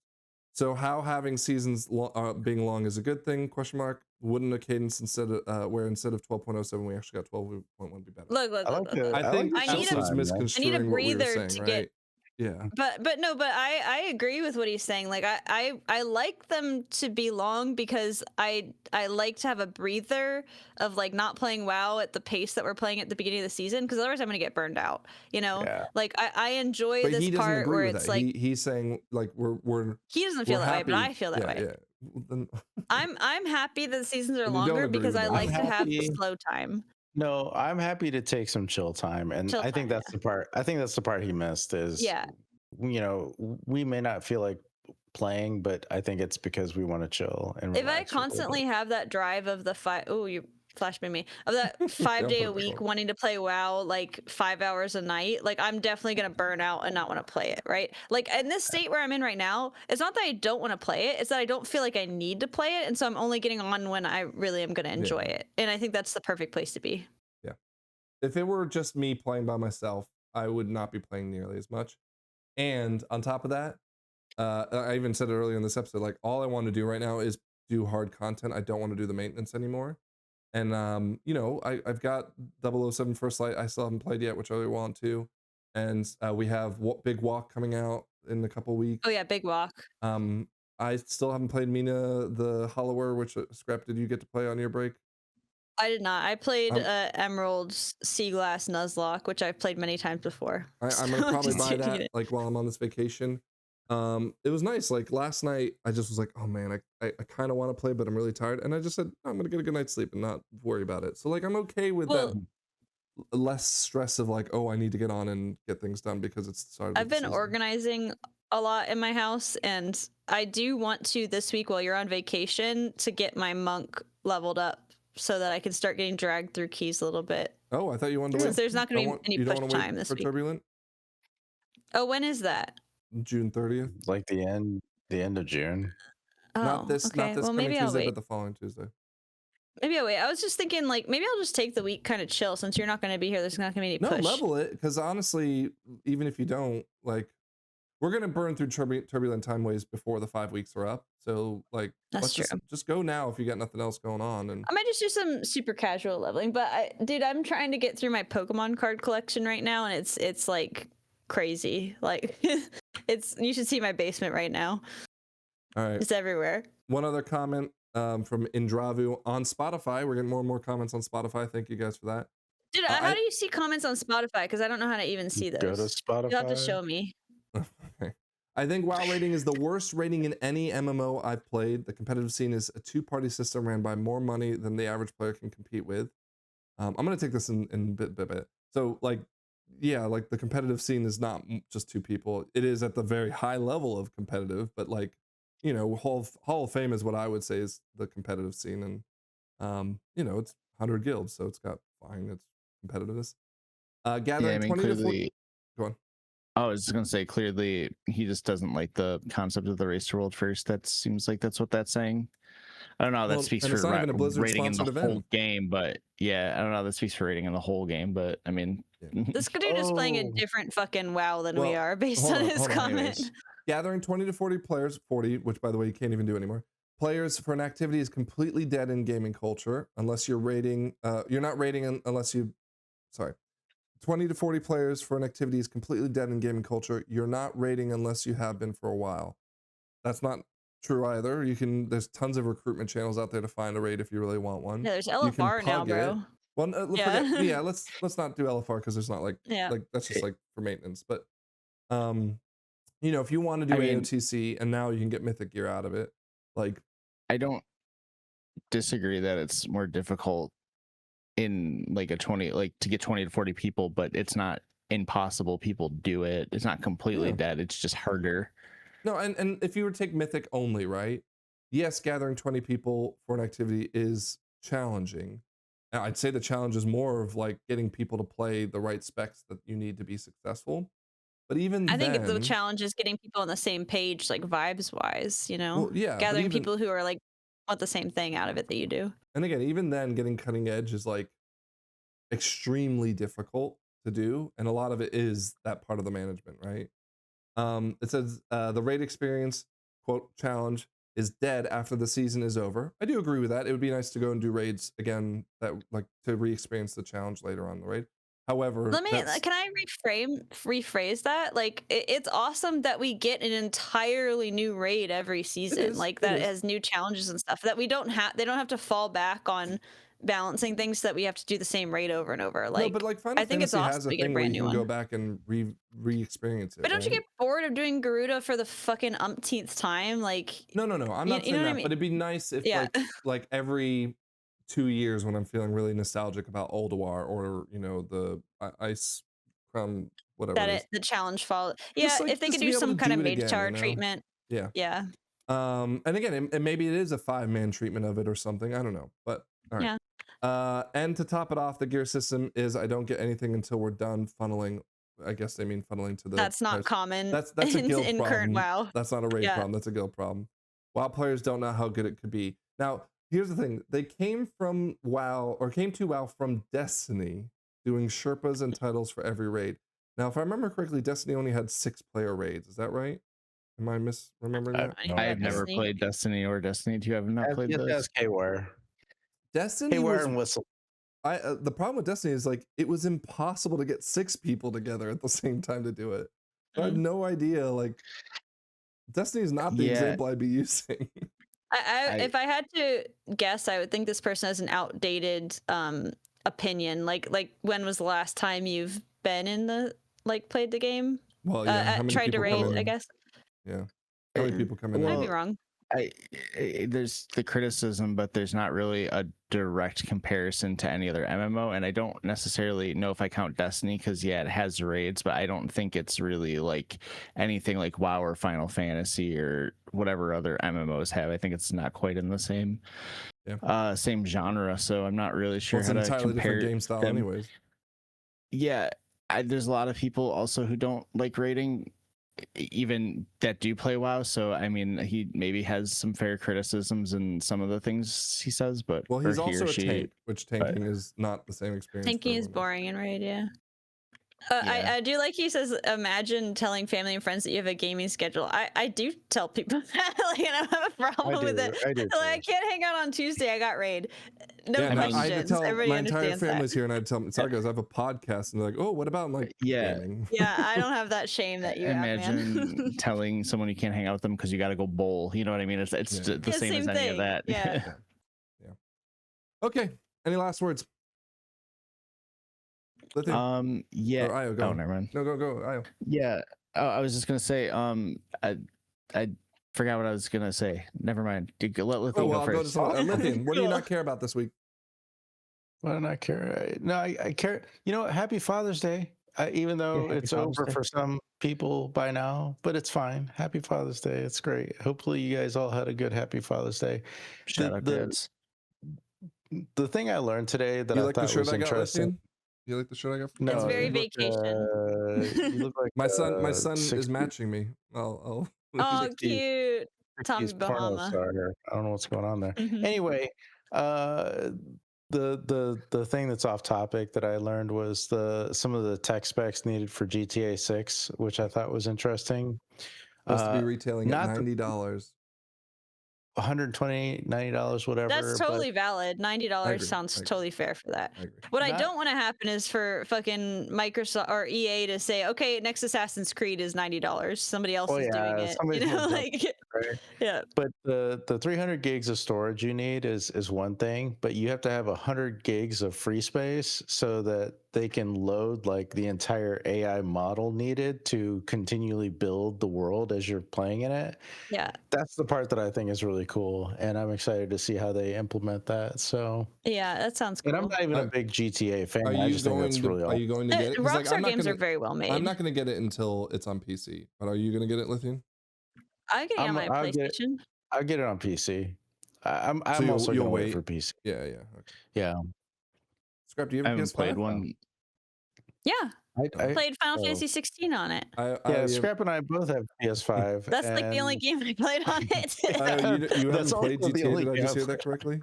No. I was gonna say I haven't played one in like the last couple. The last one I played was San Andreas, so I'm probably not gonna get it. But I do know that They're not, GTA like, is one of those games that you could easily spend $90 and get your money's worth and get beyond that. So that shouldn't be an issue for anybody. They shouldn't be worried about that. I can't wait until the role-playing GTA community kicks off with GTA 6. Again, I'm gonna wait until the PC for that reason as well. But I don't really have any interest. I don't want to spend $600 on a PlayStation just to play Grand Theft Auto. But But like GTA Online, which again you don't have to pay a sub for, but it gives you almost as much content as WoW does online, and it's again beautifully crafted and so well made. I'd be surprised if GTA Online launches with GTA 6 because they didn't do that for GTA 5. I don't know if it was because it wasn't ready or they just wanted people to enjoy the game itself first. But yeah, I think $90 is completely fair. Totally fair for the quality of games that Rockstar puts out. Absolutely, like. Yep. Going back to what my last word was going to be, and I'm not going to go too deep into it because we don't need to have a whole discussion about it. But I do think that the gearing changes that they're doing, I think that turns the 2-hour player a week argument right on its head, because that kind of is that kind of adds a new wrinkle to it that we didn't have. So why did you bring that up? Let's go into that next week because we have a lot of discussion about the 2-hour a week. Well, just to give context before, because people won't know what we're talking about, they're not in our Discord. We had that question last week. And we misinterpreted a question last week. Well, no. I changed it. I changed it on purpose because I wanted to be more extreme with the example. So they said like 2 hours a day or something like that, or no, 45 minutes a day, I think is what they said. And I said, well, let's be more extreme. Let's do 2 hours a week. And the discussion popped up in our Discord about, well, is that possible? Zigla was like, well, I don't think you're going to be relevant, but Zigla's definition of relevant is not the same as mine. So anyways, we had this big discussion. And I was going to try it, but then Scrap came sliding in like it was a wrestling match and said, nope, we're doing this. Well, I had to make sure that there were, to prove the point, there needs to be parameters, right? Anyways. Like you can't just sidestep. I've now completely abandoned this because I do not want the scrutiny. I'm in on it. Good, have fun. I don't give a fuck. Yeah, like, with my rules. I'm not engaging with it. Do whatever the fuck you want. Whatever. Oh man, it was great. It was exhausting just even trying to talk about it, let alone doing it. Like you have to have parameters, right, to prove a point. No. Anyways. Yeah. All right. Scrap, any last words? No, I want to get back into the 2-hour thing because I think it could be an interesting challenge, but we could do that next week because I have a lot to say. Yeah, we could talk about it next week. Yeah, next week when there's no news. We'll save it at the end. No, there'll be a lot, I think, coming out of the PTR soon. But raid testing starts next Thursday, I think. There's a lot of stuff that has already been found in the PTR that is on Wowhead. So yeah, look, I mean, I'm not going to spoil it for anyone else, but we may already know what the next Renown track is. A big blurry icon. What is this? Yeah, that's not it. It's this right here. Okay. Radiant Core. But also there's some transmogs, a couple weapon transmogs I saw that are pretty hot. I'm excited to see like new mounts and pets. Like that's what I'm always looking forward to. That'll come. You should be excited about it. That's what, if you want to be a hunter, you got to be excited about the new pets. Like that's. I can't play BM. I can't play BM, so I can't get the exotics. But there's always great regular pets. Okay, well I'll check it out. I mean, I'm not a hunter person, so. You said you're gonna get fully into it. So I am. I'm gonna get engrossed. I'm gonna get engrossed in it. It's gonna be great. Well, let's get Frank's wife to bed. Yeah, Frank, you gotta apologize to your wife here. My last thoughts are trying to do a podcast while remote.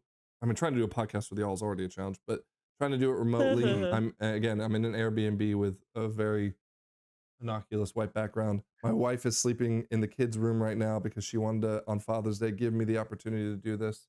I may not be afforded that again next week, but if there are a lot of really cool things going on, we will continue to make sure we do an episode a week. But as mentioned last week, we can take 3 weeks off before BlizzCon and still hit our 100. In fact, we have to if we want to do episode 100 at BlizzCon. So we will try to take advantage of those. I feel like we're gonna have an episode next week, but if you don't see one, I'll put it on YouTube saying we're not having an episode this week. So just keep an eye out for that. But Yeah. I will probably have to do it remotely again, which hopefully there wasn't a lot of technical glitches. You know, hopefully I'll be even less sunburned than I am right now. Scrap said, what did you say earlier, that I looked like I had like lotion on my face or something? No, because Lythian said it looked like you were on the toilet, and then it was like, oh, you're like even red and sweaty. Yeah. Like, But hopefully this actually worked out well. This is our precursor for the BlizzCon episode with all the technology I'm using right now. So, you know, Oh, okay. I'd say the mic is pretty good. It's not great, but it's pretty good. It sounds great. Like it Yeah. sounds now that you've hit, Now it stopped it doing the sounds better. robot-y thing, and it sounds really good now. Yeah, It was over the pre- course of the thing, it got better. I'm sure it looks a lot better on your end because you have the recording of like the main part of it, but it was definitely weird in the beginning, but it got better. Well, Yeah, and it was kind of glitchy. I'm happy too, because like the technology, like again, I have my iPad running, well, and it's not running OBS, it's just running a secondary monitor on my MacBook, but like I'm able to do everything I needed to do. And again, it was a little glitchy at first when Scrap told me to scroll down with my keypad, it broke the whole OBS thing, but you know, it worked. So we'll keep doing episodes, and that's episode 90 for you. I'm not even sure how long it is because we had to take a cut there at the middle point, but I'm sure it's long enough for all of y'all. And until episode 91, hopefully next week, we hope everyone enjoys the PTR, and we'll see you then. Bye bye. Bye.